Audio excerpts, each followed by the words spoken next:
ਤੁਸੀਂ ਵੇਖ ਰਹੇ ਹੋ ਟੀਵੀ ਪੰਜਾਬੀ ਦੁਨੀਆ ਪ੍ਰਾਈਮ ਟਾਈਮ ਸ਼ੋਅ ਦੇ ਵਿੱਚ ਅੱਜ ਅਸੀਂ ਇੱਕ ਸਪੈਸ਼ਲ ਸੈਗਮੈਂਟ ਲੈ ਕੇ ਆਏ ਹਾਂ।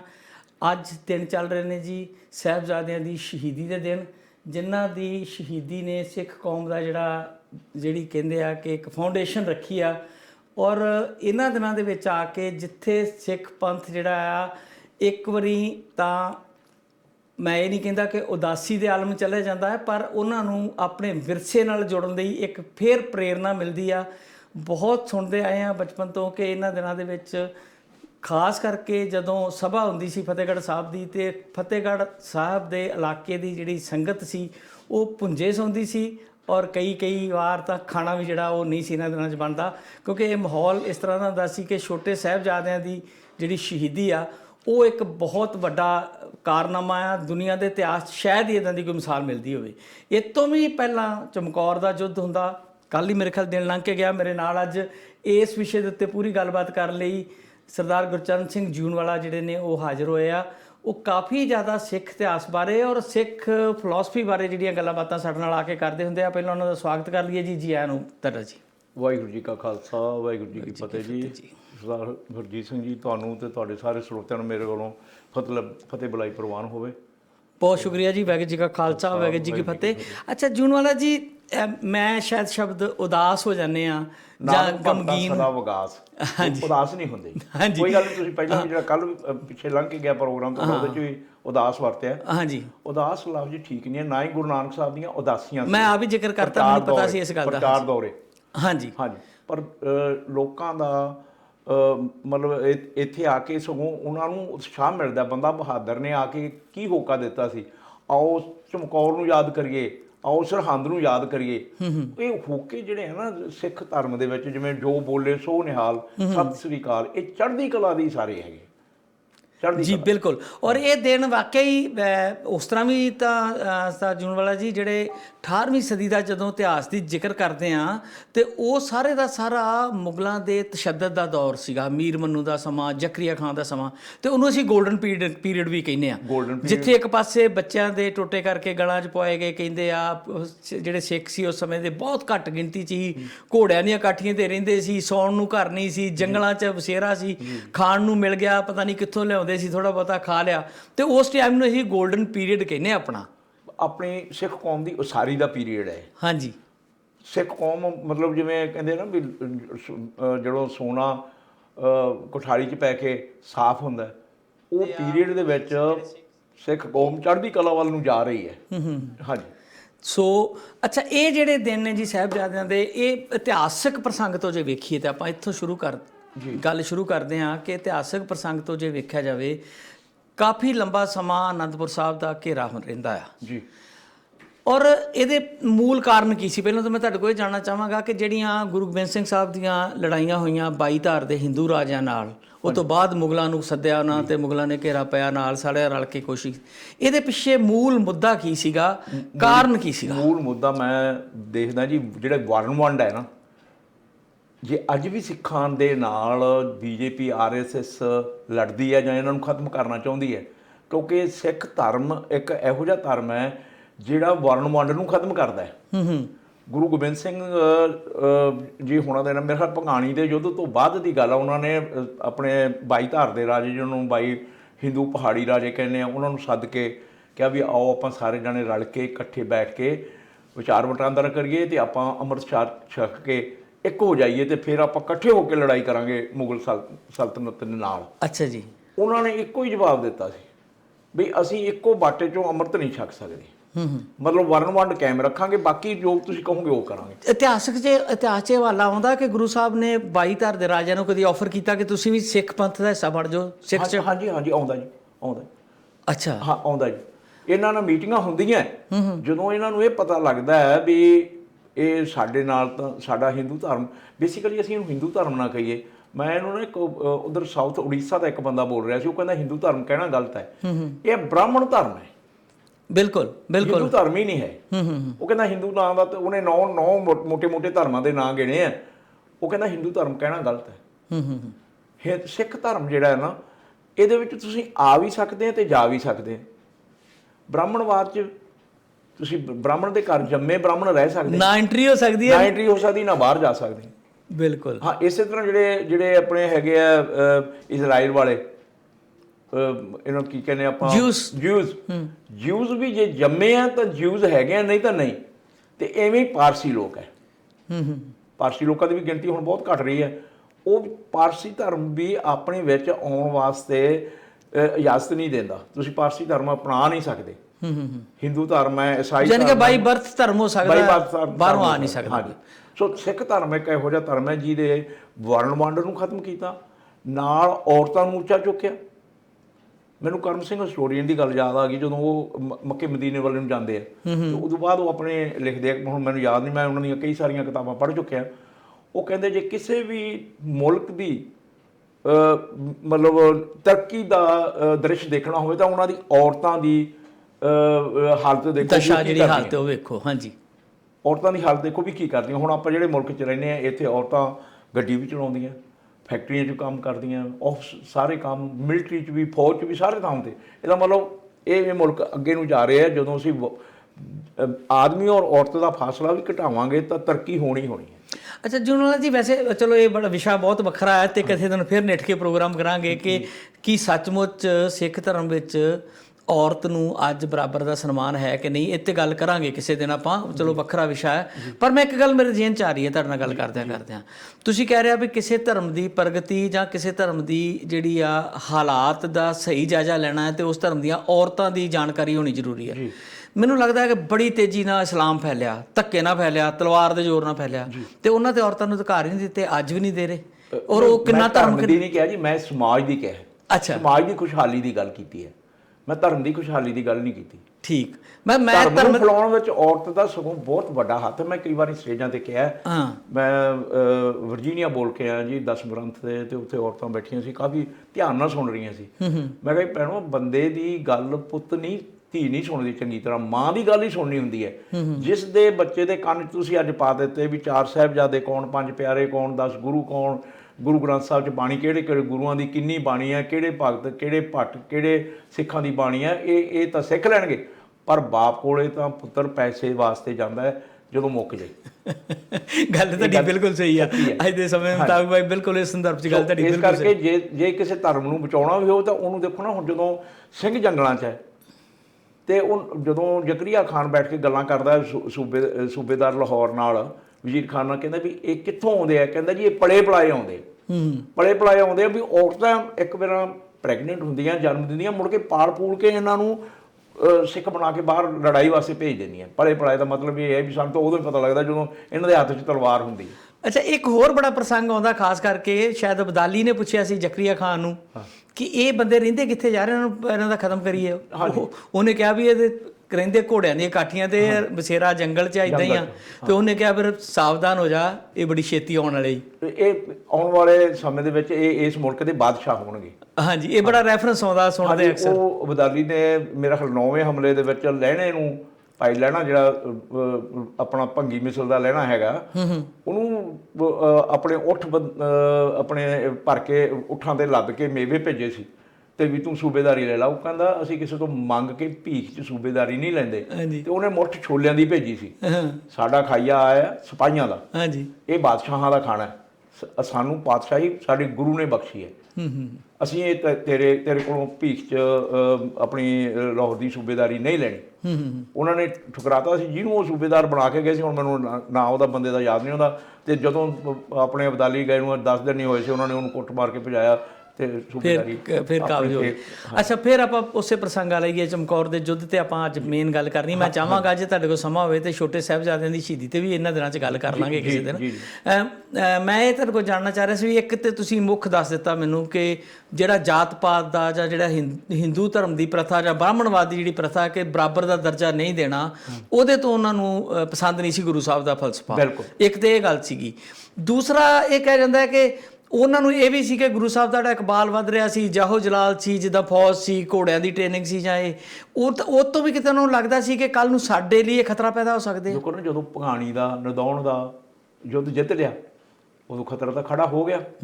ਉਹਨਾਂ ਨੂੰ ਇਹ ਸੀ ਵੀ ਜਿਹੜੇ ਮੈਨੂੰ ਜਾਤ ਦਾ ਨਾਂ ਲੈਣਾ ਪੈਣਾ ਵੀ ਜੂੜੇ ਚਮਾਰ ਭੰਗੀ ਇਕੱਠੇ ਕਰੀ ਬੈਠੇ ਹੈ, ਅਸੀਂ ਬਾਈ ਬਰਥ ਪੀੜ੍ਹੀਆਂ ਦਰ ਪੀੜ੍ਹੀ ਯੋਧੇ ਚੱਲੇ ਆਉਨੇ ਆ, ਰਾਜਪੂਤ ਕਹਾਉਨੇ ਆ, ਇਹ ਸਾਡਾ ਮੁਕਾਬਲਾ ਕੀ ਕਰਨਗੇ। ਹੁਣ ਗੱਲ ਸੀ ਸਪਿਰਿਟ ਦੀ। ਗੁਰੂ ਸਾਹਿਬ ਨੇ ਜਿਹੜੀ ਸਪਿਰਿਟ ਉਹਨਾਂ 'ਚ ਫੂਕੀ, ਜਿਹੜੇ ਉਹਨਾਂ ਨੇ ਨੀਵੀਆਂ ਜਾਤਾਂ ਦੇ ਉਹਨਾਂ ਦੇ ਨਾਲ ਕਿਸਾਨ ਕਹਿ ਲਓ, ਮਤਲਬ ਪ੍ਰਾਪਰਟੀਲੈਸ ਲੋਕ ਜਿਹੜੇ ਕਹਿ ਲਓ ਤੁਸੀਂ, ਆਪਾਂ ਨਾਂ ਨਹੀਂ ਲੈਂਦੇ, ਉਹਨਾਂ ਨੂੰ ਹਥਿਆਰਾਂ ਦੀ ਟ੍ਰੇਨਿੰਗ ਦੇ ਕੇ ਜਦੋਂ ਉਹਨਾਂ ਦੇ ਮੁਕਾਬਲੇ 'ਤੇ ਖੜਾ ਕੀਤਾ ਤੇ ਉਹਨਾਂ ਦੇ ਤਾਂ ਉਹਨਾਂ ਨੇ ਛੱਕੇ ਛਡਾ ਦੇ। ਅੱਛਾ ਜੂਨਲ ਜੀ, ਇੱਕ ਹੋਰ ਮੈਨੂੰ ਸਮਝਾਓ, ਜਿਹੜਾ ਫਲਸਫਾ ਸਿੱਖੀ ਦਾ ਕਹਿੰਦੇ ਆ ਅੰਮ੍ਰਿਤ ਛਕਣ ਤੋਂ ਬਾਅਦ ਬਰਾਬਰਤਾ ਦੀ ਗੱਲ ਹੁੰਦੀ ਆ, ਤੇ ਜਿਹੜਾ ਇਹ ਯੁੱਧ ਭੰਗਾਣੀਂਦੇ ਦੀ ਗੱਲ ਕਰਦੇ ਜਾਂ ਪੌੜਾ ਸਾਹਿਬ, ਇਹ ਤੇ ਅੰਮ੍ਰਿਤ ਛਕਣ ਅੰਮ੍ਰਿਤ ਸੰਚਾਰ ਵਾਲੇ ਸਮੇਂ ਤੋਂ ਵੀ ਪਹਿਲਾਂ ਹੋਏ ਸੀਗੇ, ਯਾਨੀ ਕਿ ਇਹ ਫਲਸਫਾ ਪਹਿਲਾਂ ਤੋਂ ਲਾਗੂ ਹੋ ਚੁੱਕਾ ਸੀ, ਜਿਹਨੂੰ ਫਿਰ ਇੱਕ ਰਸਮੀ ਤੌਰ ਤੇ ਬਾਅਦ ਚ ਲਿਆਂਦਾ ਗਿਆ। ਜੋ ਤੋਂ ਪ੍ਰੇਮ ਖੇਲਣ ਕਾ ਚਾਹੋ ਸਿਰ ਤਾਂ ਤਲੀ ਗਲੀ ਮੋੜਿਆਓ, ਸਿਰ ਤਾਂ ਮੰਗਣ ਨਾਨਕ ਨੇ ਸ਼ੁਰੂ ਕੀਤਾ ਜੀ। ਜੀ। ਬਾਕੀ ਸ਼ਾਇਦ ਸਰੋਤਾ ਜਾਨੂੰ ਕਿਸੇ ਨੂੰ ਚੰਗਾ ਲੱਗੇ ਨਾ ਲੱਗੇ, ਆਪਾਂ ਜੇ ਤੁਸੀਂ ਆਪਣੇ ਦੀ ਗੱਲ ਕਰਦੇ ਅੰਮ੍ਰਿਤ ਛਕਣ ਦੀ, ਪਹਿਲੀ ਗੱਲ ਇਹ ਨਾਂ ਗਲਤ ਹੈ, ਇਹ ਖੰਡੇ ਬਾਟੇ ਦੀ ਪੌਲ ਹੈ। ਅੰਮ੍ਰਿਤ ਗੁਰਬਾਣੀ ਮੁਤਾਬਕ ਅੰਮ੍ਰਿਤ ਬਣਾਇਆ ਹੀ ਨਹੀਂ ਜਾ ਸਕਦਾ। ਆਪਾਂ ਗੱਲ ਇੱਕ ਅੱਧਾ ਮਿੰਟ ਇਹਦੇ ਤੇ ਵੀ ਲਾ ਦਈਏ। ਹਾਂਜੀ, ਗੁਰੂ ਅੰਗਦ ਪਾਤਸ਼ਾਹ ਦੇ 2 ਸ਼ਲੋਕ ਮੈਂ ਕੋਟ ਕਰ ਦੇਣਾ। ਨਾਨਕ ਅੰਮ੍ਰਿਤ ਮਨਾ ਮੈਂ ਪਾਈਐ ਗੁਰ ਪ੍ਰਸਾਦ। ਨਾਨਕ ਅੰਮ੍ਰਿਤ ਇੱਕ ਹੈ, ਦੂਜਾ ਅੰਮ੍ਰਿਤ ਨਾ ਹੈ। ਅੰਮ੍ਰਿਤ ਇੱਕੋ ਹੀ ਹੈ। ਦੂਜਾ ਅੰਮ੍ਰਿਤ ਜੇ ਬਣਾਵਾਂਗੇ ਤਾਂ ਉਹ ਦੂਜਾ ਹੋਏਗਾ ਨਾ। ਤੇ ਜਿਉਂ-ਜਿਉਂ ਸਾਹਿਬ ਮਨ ਵਸੈ ਗੁਰਮੁਖ ਅੰਮ੍ਰਿਤ ਪੀਓ। ਜਿਵੇਂ ਜਿਵੇਂ ਸੱਚ, ਮੈਂ ਬੰਦਾ ਬੈ ਖਰੀਦ ਸੱਚ ਸਾਹਿਬ ਮੇਰਾ, ਸੱਚ ਰੱਬ ਹੈ, ਸੱਚ ਨੂੰ ਸਾਹਿਬ ਕਿਹਾ। ਕਹਿੰਦਾ ਜਿਉਂ-ਜਿਉਂ ਸਾਹਿਬ ਮਨ ਵਸੈ ਤੇ ਰੱਬ ਦਾ ਗੁਰਮੁਖ ਖੱਖੇ ਨੂੰ ਸਿਹਾਰੀ ਨਾਲ ਹੈ, ਰੱਬ ਦਾ ਅੰਮ੍ਰਿਤ ਤੁਸੀਂ ਉਦੋਂ ਪੀ ਰਹੇ ਆ। ਅਸੀਂ ਅੰਮ੍ਰਿਤ ਇੱਕ ਦਿਨ ਨਹੀਂ ਪੀਣਾ, ਅੰਮ੍ਰਿਤ ਨਿਤ ਪੀਣਾ। ਹੁਣ ਮੇਰਾ ਸਵਾਲ ਇਹ ਆ ਗਿਆ ਵੀ ਸਾਰੇ ਹਿਸਟੋਰੀਅਨ ਨੇ ਕਹਿੰਦੇ ਉੱਥੇ 80,000 ਦਾ ਇਕੱਠ ਅਨੰਦਪੁਰ, ਅੰਮ੍ਰਿਤ ਛਕਾਇਆ 20,000 ਨੂੰ। ਮੰਨ ਲਓ ਵੀ ਕੁਛ ਜਦੋਂ ਉਹਨਾਂ ਨੇ ਸਿਰ ਮੰਗੇ ਭੱਜ ਗਏ, 20,000 ਭੱਜ ਗਿਆ, ਰਹਿ ਗਿਆ 60,000। 60,000 ਚੋਂ 20,000 ਬੰਦੇ ਨੂੰ ਕਿਉਂ ਅੰਮ੍ਰਿਤ ਛਕਾਇਆ? ਜੇ ਅੰਮ੍ਰਿਤ ਇੱਦਾਂ ਛਕਾਉਣ, ਇਹਨੂੰ ਜਿਹਨੂੰ ਅੰਮ੍ਰਿਤ ਕਹਿੰਦੇ, ਖੰਡੇ ਬਾਟੇ ਦੀ ਪੌਲ ਦਿੱਤੀ, ਇਹ 20,000 ਨੂੰ ਕਿਉਂ ਦਿੱਤੀ? ਇਹਦਾ ਮਤਲਬ ਇਹ ਹੈ, ਹੁਣ ਮੈਨੂੰ ਅੱਜ ਨਹੀਂ ਪਤਾ, ਮੈਂ 67-68 ਸਾਲ ਅੰਮ੍ਰਿਤਸਰ ਰਿਹਾ ਜੀ, ਗੋਲਡਨ ਟੈਂਪਲ ਦੇ ਬਿਲਕੁਲ ਨਾਲ। ਮੇਰੇ ਤਾਇਆ ਜੀ ਦਰਬਾਰ ਸਾਹਿਬ ਦੇ ਮੇਨ ਗ੍ਰੰਥੀਆਂ 'ਚੋਂ ਇੱਕ ਸੀ, ਤੇ ਮੈਂ ਬੜੀ ਵਾਰੀਆਂ ਅੰਮ੍ਰਿਤ ਖੰਡੇ ਬਾਟੇ ਦੀ ਪੌਲ ਦਿੰਦੇ ਅਕਾਲ ਤਖਤ 'ਤੇ ਦੇਖੇ ਹੈ। ਉਹ ਇੱਕ ਹੋਕਾ ਦਿੰਦੇ ਸੀ, ਅੰਮ੍ਰਿਤ ਬਲਾਖੀਆਂ ਦੇ ਵਿੱਚ ਕੋਈ ਲੰਗੜਾ ਲੂਲਾ ਅਪਾਹਜ ਤੇ ਨਹੀਂ। ਔਰ ਇਸ ਪੰਕਤੀ ਨੂੰ ਯਾਦ ਰੱਖੋ, ਇਹ ਹੁਣ ਅੱਜ ਦੀ ਰਹਿਤ ਮਰਜ਼ਾਦਾ 'ਚ ਹਟਾ ਦਿੱਤੀ ਗਈ ਹੈ। ਉਹ ਹੋਕਾ ਦਿੰਦੇ ਸੀ ਉੱਥੇ 67-68 ਦੇ ਵਿੱਚ, ਅੰਮ੍ਰਿਤ ਬਲਾਖੀਆਂ ਦੇ ਵਿੱਚ ਕੋਈ ਲੰਗੜਾ ਲੂਲਾ ਅਪਾਹਜ ਤੇ ਨਹੀਂ। ਇਹਦਾ ਮਤਲਬ ਕੀ ਸੀ ਕਿ ਉਸ ਵੇਲੇ ਗੁਰੂ ਸਾਹਿਬ ਨੇ ਚੁਣ ਕੇ 20,000 ਬੰਦਿਆਂ ਨੂੰ ਖੰਡੇ ਬਾਟੇ ਦੀ ਪੌਲ ਦਿੱਤੀ ਸੀ। ਇਹ ਫੌਜੀਆਂ ਵਾਸਤੇ ਸੀ। ਮਾਤਾ ਗੁਜਰੀ ਦਾ ਨਾਂ ਟਕਸਾਲੀਆਂ ਨੇ ਆ ਕੇ ਪਿਛਲੇ 10-20 ਸਾਲਾਂ 'ਚ ਗੁਜਰ ਕੌਰ ਰੱਖਤਾ, ਇਹ ਮਾਤਾ ਗੁਜਰੀ ਹੋਈ ਸੀ। ਅੱਛਾ, ਇਹੀ ਗੱਲ ਤਾਂ RSS ਜੇ ਤੋਂ ਆਪਾਂ ਬਹੁਤ ਭੈਭੀਤ ਹੋਏ ਪਏ ਆ, ਉਹ ਕਹਿੰਦੇ ਆ ਕਿ ਸਿੱਖ ਤੇ ਕੋਈ ਵੱਖਰੇ ਧਰਮ ਹੀ ਨਹੀਂ, ਕੋਈ ਵੱਖਰਾ ਫਲਸਫਾ ਹੀ ਨਹੀਂ, ਇਹ ਤੇ ਸਾਡੀ ਰਾਖੀ ਵਾਸਤੇ ਫੌਜ ਬਣਾਈ ਸੀ, ਤੇ ਉਹ ਅਸੀਂ ਆਪ ਹੀ ਐਡਮਿਟ ਕਰ ਰਹੇ ਆ ਵੀ ਇਹ ਆਪਾਂ ਲੰਗੜੇ ਲੂਲੇ ਨੂੰ ਅੰਮ੍ਰਿਤ ਛਕਾਇਆ ਹੀ ਨਹੀਂ, ਉਹਨਾਂ ਨੇ ਫੌਜੀ ਬਣਾਉਣ ਲਈ ਅੰਮ੍ਰਿਤ ਛਕਾਇਆ। ਇਹੀ ਗੱਲ RSS ਸਾਨੂੰ ਸਮਝਾ ਰਹੀ ਆ ਵੀ ਤੁਸੀਂ ਇਹ ਜਿੱਦ ਨਾ ਕਰੋ, ਤੁਹਾਡਾ ਕੋਈ ਵੱਖਰਾ ਪੰਥ ਨਹੀਂ ਆ, ਤੁਸੀਂ ਤੇ ਸਾਡੀ ਰੱਖਿਆ ਵਾਲੇ ਫੌਜੀ ਹੋ। ਨਹੀਂ ਜੀ, ਨਹੀਂ। ਹਾਂਜੀ, ਇਹ ਗੱਲਾਂ ਨਾ ਅਸੀਂ ਗਲਤ ਪ੍ਰਚਾਰਤੀਆਂ। ਮੈਂ ਇਹ ਐਸੇ ਹੀ ਗੱਲ ਦਾ ਜਵਾਬ ਦੇਣ ਵਾਸਤੇ, ਇਹ ਗ੍ਰੰਥ ਹੈ ਜੀ ਮੇਰੇ ਹੱਥ, ਸ੍ਰੀ ਗੁਰੂ ਸੋਭਾ ਗ੍ਰੰਥ। ਹਾਂਜੀ, ਕਵੀ ਸੈਨਾਪਤੀ ਦਾ। ਹਾਂਜੀ, ਗੁਰੂ ਗੋਬਿੰਦ ਸਿੰਘ ਜੀ 1708 ਚਲਾਣਾ ਕਰਦੇ, 1711 ਦਾ ਇਹ ਲਿਖਿਆ ਹੈ। ਅੱਛਾ ਜੀ, ਹਾਂਜੀ, ਬਹੁਤ ਨੇੜੇ ਸਮਕਾਲੀ ਹੈ, ਸਮਕਾਲੀ ਸਮਝ ਲਓ। ਹਾਂਜੀ, ਬਿਲਕੁਲ। ਗੁਰੂ ਤੇਗ ਬਹਾਦਰ ਸਾਹਿਬ ਦੀ ਸ਼ਹਾਦਤ ਨੂੰ ਜੋੜ ਦਿੱਤਾ ਵੀ ਪੰਡਤ ਕਸ਼ਮੀਰੀ ਪੰਡਤ ਆਏ, ਤੇ ਉਹ ਕਹਿੰਦੇ ਜੀ ਅਸੀਂ ਤੁਹਾਡੇ ਧਰਮ ਦੀ ਰਾਖੀ ਕਰਾਂਗੇ। ਇਸ ਕਰਕੇ ਹੁਣ ਹਿੰਦੂ ਲੋਕ ਕਹਿੰਦੇ ਸੀ ਅਸੀਂ ਆਪਦੇ ਧਰਮ ਦੀ ਰਾਖੀ ਕਰਨ ਵਾਸਤੇ ਬਹੁਤ ਆਪਣੇ ਬਲਵਾਯੂ ਹੈ ਸਾਡੇ ਕੋਲ, ਤੁਹਾਡੀ ਲੋੜ ਨਹੀਂ। ਅਸਲ 'ਚ ਜਿਹੜਾ ਇਤਿਹਾਸ ਹੈ ਨਾ, ਉਹ ਅਸੀਂ ਫਰੋਲਿਆ ਨਹੀਂ। ਗੁਰੂ ਤੇਗ ਬਹਾਦਰ ਹਿੰਦ ਕੀ ਚਾਦਰ ਅਸੀਂ ਪੜ੍ਹਦੇ, ਗਲਤ ਹੈ ਦੋਹਰਾ। ਇਹ ਲਿਖਿਆ ਹੈ ਜੀ, ਪ੍ਰਗਟ ਪਏ ਗੁਰੂ ਤੇਗ ਬਹਾਦਰ ਸਗਲ ਸ੍ਰੇਸ਼ਟ ਪੈ ਜੰਗ ਕੀ ਚਾਦਰ। ਸਾਰੀ ਸ੍ਰਿਸ਼ਟੀ ਵਾਸਤੇ ਉਹਨਾਂ ਨੇ ਮਾਨਵਤਾ ਦਾ ਧਰਮ ਹੈ ਇਹ ਸਿੱਖ ਧਰਮ, ਮਾਨਵਤਾ ਵਾਸਤੇ ਉਹਨਾਂ ਦੀਆਂ 3 ਆਪਣੀਆਂ ਗ੍ਰਿਫਤਾਰੀਆਂ ਹੋਈਆਂ ਜੀ, 3, 65, 70 ਤੇ 75। ਇਹ ਗੱਲਾਂ ਬਹੁਤ ਸਾਰੀਆਂ ਜੋੜੀਆਂ ਗਈਆਂ, ਵਾੜ ਦਿੱਤੀਆਂ ਗਈਆਂ। ਜਿਨ੍ਹਾਂ ਬ੍ਰਾਹਮਣਾਂ ਦੇ ਨਾਲ, ਜਿਨ੍ਹਾਂ ਦੇ ਜਨੇਊ ਦੀ ਰਾਖੀ ਦੀ ਖਾਤਰ ਉਹ ਸੀਸ ਦਿੰਦੇ, ਕਹਿੰਦੇ ਆ ਲੋਕ, ਉਸ ਜਨੇਊ ਨੂੰ ਤਾਂ ਗੁਰੂ ਨਾਨਕ ਸਾਹਿਬ ਨਕਾਰ ਚੁੱਕੇ ਆ, ਉਹਦੀ ਰਾਖੀ ਕਿਉਂ ਕਰਨੀ? ਮਾਨਵਤਾ ਦੀ ਰਾਖੀ ਦੀ ਗੱਲ ਕਰਨੀ ਹੈ ਤਾਂ ਫਿਰ ਇਹ ਦੋ ਪੰਕਤੀਆਂ ਜਿਹੜੀਆਂ, ਪ੍ਰਗਟ ਪਏ ਗੁਰੂ ਤੇਗ ਬਹਾਦਰ, ਸਗਲ ਸ੍ਰਿਸ਼ਟ ਪੈ ਜਾਂਕੀ ਚਾਦਰ, ਕਰਮ ਧਰਮ ਕੀ ਜਿਨ ਪਤ ਰਾਖੀ, ਅਟਲ ਕਰੀ ਕਲਯੁਗ ਮੈਂ ਸਾਖੀ। ਇਸ ਗ੍ਰੰਥ ਦੇ 10 ਨੰਬਰ ਪੰਨੇ ਤੇ 14ਵਾਂ ਬੰਦ ਹੈ। ਨਹੀਂ ਜੂਨਾਲ ਜੀ, ਇੱਕ ਚੀਜ਼ ਇੱਥੇ ਮੈਂ ਤੁਹਾਨੂੰ ਪੁੱਛਣਾ ਰੋਕ ਕੇ, ਤੁਸੀਂ ਗੁੱਸਾ ਨਾ ਕਰਿਓ ਇਸ ਗੱਲ ਦਾ। ਨਹੀਂ ਜੀ, ਗੁੱਸਾ ਉਹ ਇਹ ਆ ਕਿ ਇੱਕ ਪਾਸੇ ਅਸੀਂ ਕਹਿੰਦੇ ਆ ਕਿ ਜਿਹੜਾ ਸੈਕੰਡਰੀ ਸਾਹਿਤ ਆ, ਜਿਹੜੀਆਂ ਸਾਖੀਆਂ ਨੇ ਜਾਂ ਇਦਾਂ ਦੀਆਂ ਕਿਤਾਬਾਂ ਨੇ, ਜਿਹੜੇ ਹੁਕਮਨਾਮੇ ਭਾਈ ਛਿੱਬੜ ਵਾਲੇ ਦੂਜੇ ਤੀਜੇ, ਅਸੀਂ ਉਹਨਾਂ ਵੱਲ ਨਹੀਂ ਜਾਣਾ, ਅਸੀਂ ਗੁਰੂ ਗ੍ਰੰਥ ਸਾਹਿਬ ਵੱਲ ਜਾਣਾ ਤੇ ਗੁਰੂ ਗ੍ਰੰਥ ਸਾਹਿਬ 'ਚੋਂ ਸਾਨੂੰ ਜੋ ਸੇਧ ਮਿਲਦੀ ਉਹਨੂੰ ਲੈਣਾ। ਤੇ ਜਿੱਥੇ ਸਾਨੂੰ ਕਿਤੇ ਲੱਗਦਾ ਕਿ ਸਾਡੇ ਕੰਮ ਦੀ ਚੀਜ਼ ਆ, ਅਸੀਂ ਇਹਨਾਂ ਨੂੰ ਵੀ ਰਿਕਾਰਡ ਕਰ ਦਿੰਦੇ ਆ। ਕਿ ਇਹ ਜਿਹੜੀਆਂ ਚੀਜ਼ਾਂ ਨੇ, ਇਹਨਾਂ ਨੂੰ, ਇਹਦੀ ਅਥੈਂਟਿਕਸਿਟੀ ਆਪਾਂ ਕਿੰਨੀ ਕੁ ਮੰਨ ਸਕਦੇ ਹਾਂ? ਇਹ ਕਵੀ ਸੈਨਾਪਤੀ ਜੀ ਗੁਰੂ ਗੋਬਿੰਦ ਸਿੰਘ ਜੀ ਦਾ ਸਮਕਾਲੀ ਹੈ। ਉਹਨਾਂ ਦੇ ਅਕਾਲ ਚਲਾਣਾ ਕਰਨ ਤੋਂ 3 ਸਾਲ ਬਾਅਦ 'ਚ ਇਹ ਗ੍ਰੰਥ ਲਿਖਿਆ ਗਿਆ। ਗੁਰੂ ਗ੍ਰੰਥ ਸਾਹਿਬ ਜਦੋਂ ਲਿਖੇ ਗਏ ਜੀ, ਉਦੋਂ ਇਹ ਗੱਲਾਂ ਸਾਰੀਆਂ ਵਾਪਰੀਆਂ ਨਹੀਂ। ਬਾਅਦ 'ਚ ਜਿਹੜੀਆਂ ਵਾਪਰੀਆਂ, ਹੁਣ ਉਹਦਾ ਆਪਾਂ ਹਿਸਟਰੀ ਕਿੱਥੋਂ ਲੱਭਾਂਗੇ? ਯਾਨੀ ਕਿ ਸਾਡੇ ਹਿਸਟੋਰੀਕਲ ਫੈਕਟ ਹੈਗੇ ਨੇ, ਇਹ ਆਪਾਂ ਮੰਨਾਂਗੇ। ਤੇ ਫਿਰ ਗੁਰੂ ਸਾਹਿਬ ਦੇ ਗੁਰੂ ਨਾਨਕ ਦੇ ਇਲਾਕੇ ਨਾਲ ਦੀ ਨਾਲ ਗ੍ਰੰਥ ਤੋਂ ਇਲਾਵਾ ਬਹੁਤ ਪੈਰਲਲ ਸਾਹਿਤ ਆਪਾਂ ਨੂੰ ਹੋਰ ਵੀ ਮਿਲਦਾ। ਕੀ ਆਪਾਂ ਉਹਨੂੰ ਮਾਨਤਾ ਦਿੰਦੇ ਆ? ਮੈਂ ਹੁਣ ਗੱਲ ਮਾਨਤਾ ਦੇਣ ਦੀ ਹੈ ਜੀ।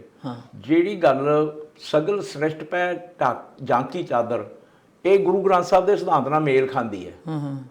ਜੇ ਮੈਂ ਉਹ ਗੱਲ ਕਰਾਂ ਵੀ ਪੰਡਤਾਂ ਦੇ ਜਨੇਊ ਦੀ ਰਾਖੀ ਵਾਸਤੇ, ਤਾਂ ਫਿਰ ਉਹ ਗੁਰੂ ਗ੍ਰੰਥ ਸਾਹਿਬ ਦੇ ਸਿਧਾਂਤ ਨਾਲ ਮੇਲ ਨਹੀਂ ਖਾਂਦੀ। ਠੀਕ ਹੈ, ਇਹ ਗੱਲ ਠੀਕ ਹੈ, ਪਰ ਪਿਕ ਚੂਜ਼ ਤੇ ਹੋ ਗਿਆ ਨਾ। ਮੈਂ ਜਿਹੜੀ ਗੱਲ ਕਰ ਰਿਹਾ, ਅਸੀਂ ਆਪਣੀ ਮਰਜ਼ੀ ਦੀ ਚੀਜ਼ ਨੂੰ ਪਿਕ ਕਰ ਲਿਆ ਵੀ ਇਹ ਠੀਕ ਆ, ਦੂਜੀ ਗਲਤ ਹੈ। ਨਹੀਂ ਜੀ, ਮਰਜ਼ੀ ਨਾਲ ਨਹੀਂ, ਅਸੀਂ ਗੁਰੂ ਗ੍ਰੰਥ ਸਾਹਿਬ ਦੀ ਮਰਜ਼ੀ ਦੇ ਮੁਤਾਬਕ ਪਿਕਅਪ ਕੀਤਾ ਹੈ। ਅੱਛਾ, ਗੁਰੂ ਗ੍ਰੰਥ ਸਾਹਿਬ ਦਾ ਸਿਧਾਂਤ ਪਹਿਲਾਂ ਸਾਹਮਣੇ ਰੱਖਿਆ, ਉਹਦੀ ਤੱਕੜੀ 'ਚ ਮੈਂ ਇਹ ਰੱਖ ਕੇ ਤੋਲਿਆ, ਤੇ ਫਿਰ ਮੈਨੂੰ ਇਹ ਜਿਹੜੀ ਇਹ ਪੰਕਤੀਆਂ ਲੱਭੀਆਂ, ਮੈਂ ਕਿਹਾ ਵੀ ਇਹ ਠੀਕ ਹੈ। ਤੇ ਪ੍ਰਗਟ ਪਏ ਗੁਰੂ ਤੇਗ ਬਹਾਦਰ, ਹਿੰਦ ਕੀ ਚਾਦਰ, ਉਹ ਗਲਤ ਹੈ। ਅੱਛਾ, ਇੱਕ ਚੀਜ਼ ਅੱਗੇ ਚੱਲ ਕੇ ਵੈਸੇ ਆਪਾਂ ਉਹਦਾ ਜ਼ਿਕਰ ਕਰਨਾ ਹੈ। ਬਹੁਤ ਸਾਰਾ ਕਿਹਾ ਜਾਂਦਾ ਹੈ ਕਿ ਸਿੱਖ ਪੰਥ ਦਾ ਬਹੁਤ ਸਾਰਾ ਮਾਣਾ ਮੱਤਾ ਇਤਿਹਾਸ ਗੁਰੂ ਸਾਹਿਬ ਨੇ ਲਿਖਵਾਇਆ ਸੀ। 52 ਉਹਨਾਂ ਨੇ ਆਪਣੇ ਕਵੀ ਵੀ ਰੱਖੇ ਸੀ, ਉਹਨਾਂ ਨੂੰ ਬਨਾਰਸ ਪੜ੍ਹਾਈ ਲਈ ਵੀ ਭੇਜਿਆ ਸੀ, ਬਾਅਦ 'ਚ ਉਹਨਾਂ ਸਾਹਿਤ ਰਚਿਆ। ਉਹ ਗੱਲਾਂ ਬਾਅਦ 'ਚ ਕਰਨੀਆਂ, ਪਰ ਅਜੇ ਨਹੀਂ ਕਰਨੀਆਂ। ਮੈਂ ਇਹ ਕਹਿਣਾ ਚਾਹੁੰਦਾ ਸੀਗਾ ਕਿ ਜੇ ਇੱਦਾਂ ਚੋਣਵੀਆਂ ਕਿਤਾਬਾਂ ਸਾਡੇ ਕੋਲ ਹਨ, ਤੇ ਗੁਰੂ ਸਾਹਿਬ ਦੇ ਜਿਹੜੇ 52 ਕਵੀ ਸੀ, ਉਹਨਾਂ ਦਾ ਵੀ ਕਾਫੀ ਲਿਖਤਾਂ ਸਾਡੇ ਕੋਲ ਕਿਤੇ ਨਾ ਕਿਤੇ ਅਵੇਲੇਬਲ ਹੋਣਗੀਆਂ। ਸਾਡੀ ਪਹੁੰਚ ਹੈ ਜਾਂ ਨਹੀਂ, ਉਹ ਵੱਖਰੀ ਗੱਲ ਆ। ਕਿਤੇ ਨਾ ਕਿਤੇ ਉਹ ਹੋਣਗੀਆਂ ਅਵੇਲੇਬਲ, ਕਿਤੇ ਨਾ ਕਿਤੇ ਹੋਣਗੀਆਂ। ਹੌਲੀ ਹੌਲੀ ਉਹਦੀ ਖੋਜ ਹੋਊਗੀ, ਉਹਨਾਂ ਤੱਕ ਅਸੀਂ ਪਹੁੰਚਾਂਗੇ, ਤੇ ਫਿਰ ਆਪਾਂ ਸ਼ਾਇਦ ਆਪਾਂ ਗੁਰ ਇਤਿਹਾਸ ਬਾਰੇ ਹੋਰ ਬਰੀਕੀ ਨਾਲ ਜਾਣ ਸਕਾਂਗੇ। ਬਿਲਕੁਲ ਜਾਣ ਸਕਦੇ ਹਾਂ। ਮੈਨੂੰ ਨਹੀਂ ਲੱਗਦਾ ਕਿ ਇਹ ਜਿਹੜੀਆਂ 2 ਕਿਤਾਬਾਂ ਬਹੁਤੇ ਸਿੱਖਾਂ ਨੂੰ ਇਹਦੇ ਬਾਰੇ ਪਤਾ ਵੀ ਹੋਵੇ। ਹਾਂਜੀ, 4 ਸਾਹਿਬਜ਼ਾਦੇ ਇਹ 1966-67 'ਚ ਪਹਿਲਾਂ ਪਿਆਰਾ ਸਿੰਘ ਪਾਤਰ ਨੇ ਛਾਪੀ ਹੈ। ਹਾਂਜੀ, ਪਰ ਬਹੁਤੇ ਸਿੱਖਾਂ ਨੂੰ ਨਹੀਂ ਪਤਾ। ਇਹ ਗ੍ਰੰਥ ਦਾ ਮੈਨੂੰ 10 ਸਾਲ ਪਹਿਲਾਂ ਪਤਾ ਲੱਗਾ, ਮੈਨੂੰ ਨਹੀਂ ਸੀ ਪਤਾ ਇਹਦਾ। ਪਦਮਰਾ ਨੇ ਵੈਸੇ ਬਹੁਤ ਨਿੱਠ ਕੇ ਕੰਮ ਕੀਤਾ ਜੀ। ਇਕੱਲੇ ਇੱਕ ਬੰਦੇ ਨੇ ਕਾਫੀ ਕੁਝ ਲਿਖਿਆ, ਉਹਨਾਂ ਦੇ ਹੁਕਮਨਾਮਿਆਂ ਦੇ ਉੱਤੇ, ਗੁਰਮਤਿਆਂ ਦੇ ਉੱਤੇ ਕਾਫੀ ਕੁਝ ਉਹਨਾਂ ਦਾ ਅਵੇਲੇਬਲ ਹੈ ਜੀ। ਕਾਫੀ ਚੀਜ਼ਾਂ ਉਹਨਾਂ ਦੀਆਂ ਅਵੇਲੇਬਲ, ਮੈਂ ਉਹਨਾਂ ਨੂੰ ਮਿਲਿਆ ਹੋਇਆ, ਬੜੇ ਅੱਛੇ ਬੰਦੇ ਨੇ। ਕਿ ਅਸੀਂ ਸਾਡਾ ਮੁੱਖ ਸੋਰਸ ਆਫ ਇਨਫੋਰਮੇਸ਼ਨ ਜਾਂ ਜਿਹੜਾ ਮੁੱਖ ਸਿਧਾਂਤ ਆ, ਉਹ ਸਾਡੇ ਕੋਲ ਗੁਰੂ ਗ੍ਰੰਥ ਸਾਹਿਬ 'ਚ। ਜਿਹੜੀ ਚੀਜ਼ ਉਹਦੇ ਉਲਟ ਜਾਂਦੀ ਹੈ, ਉਹ ਸਾਡੇ ਆਪਣੇ ਸਿੱਖ ਧਰਮ ਨੂੰ ਖਰਾਬ ਕਰਨ ਵਾਸਤੇ ਲਿਖੀ ਗਈ ਹੈ। ਜਿਹੜੀ ਉਹਦੇ ਅਨੁਕੂਲ ਹੈ, ਉਹ ਕਿਸੇ ਚੰਗੇ ਸਿੱਖ ਦੀ ਲਿਖੀ ਹੈ।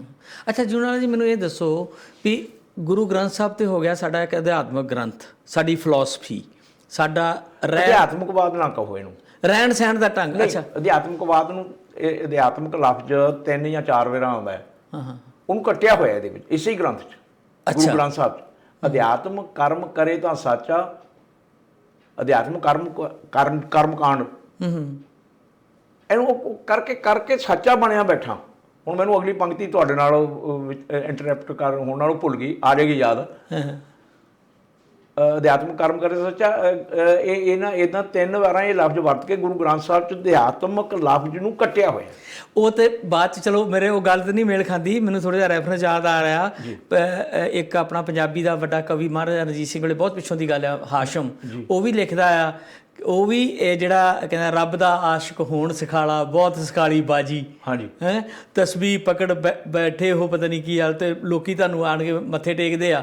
ਤੇ ਅਸਲ ਜ਼ਿੰਦਗੀ 'ਚ ਜਿਹੜਾ ਸੰਘਰਸ਼ ਆ, ਉਹ ਸਭ ਤੋਂ ਵੱਡੀ ਗੱਲ ਹੈ। ਗੱਲ ਇਹ ਜੀ ਮਾਨਵਤਾ ਦੇ ਕਲਿਆਣ ਦਾ ਧਰਮ ਸੀ। ਇਸੇ ਕਰਕੇ ਹੀ ਜਦੋਂ ਗੁਰੂ ਨਾਨਕ ਸਾਹਿਬ ਨੇ ਪ੍ਰਚਾਰ ਕੀਤਾ ਵੀ ਭਾਈ ਆਪਾਂ ਏਕ ਨੂਰ ਤੇ ਸਭ ਜਗ ਉਪਜੋ, ਕੌਣ ਭੁੱਲੇ ਕੌਣ ਮੰਦੇ, ਤਾਂ ਫਿਰ ਗੱਲ ਲੋਕਾਂ ਦੇ ਸਮਝ ਪਈ।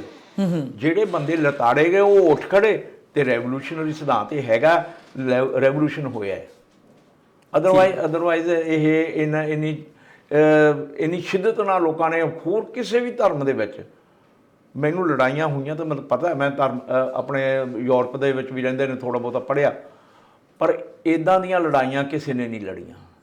ਜਿਹੜੀ ਚਮਕੌਰ ਦੀ ਲੜਾਈ, ਅਸਾਵੀਂ ਲੜਾਈ, ਥੋੜ੍ਹੇ ਜਿਹੇ ਬੰਦੇ, ਚਲੋ 40 ਸ਼ਹੀਦ ਹੋ ਗਏ, 2-4 ਨਾਲ ਗੁਰੂ ਸਾਹਿਬ ਦੇ, ਅਤੇ 2 ਉੱਥੇ ਬਾਅਦ 'ਚ ਮਾਰੇ ਗਏ, ਮਤਲਬ 40-50 ਕਹਿ ਲਓ, 50 ਤੇ ਦੂਸਰੇ ਪਾਸੇ ਮਤਲਬ ਗਿਣਤੀ ਹੁਣ ਲੋਕਾਂ ਨੇ ਇਹ ਚੱਕੀ ਹੈ ਜੀ। 10 ਮੁਹਰਮ ਦੇ ਵਿੱਚ ਜ਼ਫਰਨਾਮਾ ਜਿਹੜਾ ਨਾ, ਉੱਤੇ ਦਹੋ ਦਹਿ ਹਜ਼ਾਰ ਲਿਖਿਆ ਹੈ, 10 ਲੱਖ ਬਣਾਤਾ ਉਹਦਾ।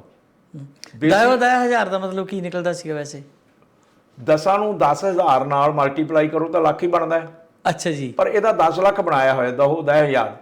ਅੱਛਾ, ਠੀਕ। 10,000 ਮਤਲਬ 10,000। ਅੱਛਾ, ਉਹ ਪਹਾੜੇ ਦੀ ਤਰਜ਼ ਵਿੱਚ ਲਿਖਿਆ, ਜਿਹਦਾ ਆਪਾਂ ਟੇਬਲ ਜਿਹਨੂੰ ਕਹਿੰਦੇ ਆ। ਉਹਨ ਕਵੀ ਨੇ ਤਾਂ ਆਪਣੀ ਰਵਾਨਗੀ 'ਚ ਲਿਖਣਾ ਨਾ ਜੀ, ਉਹ 10 ਲੱਖ ਨਹੀਂ ਨਾ ਕਹਿ ਸਕਦਾ, ਉਹਨੇ ਆਪਣੀ ਰਵਾਨਗੀ 'ਚ ਲਿਖਿਆ, ਪਰ ਅਸੀਂ ਲੋਕਾਂ ਨੇ ਉਹਦਾ 10 ਲੱਖ ਬਣਾ ਲਿਆ। ਮੈਂ ਤੁਹਾਨੂੰ ਇੱਕ ਗੱਲ ਬੜੀ ਇੰਟਰਸਟਿੰਗ ਸੁਣਾ ਸਕਦਾ ਜੀ।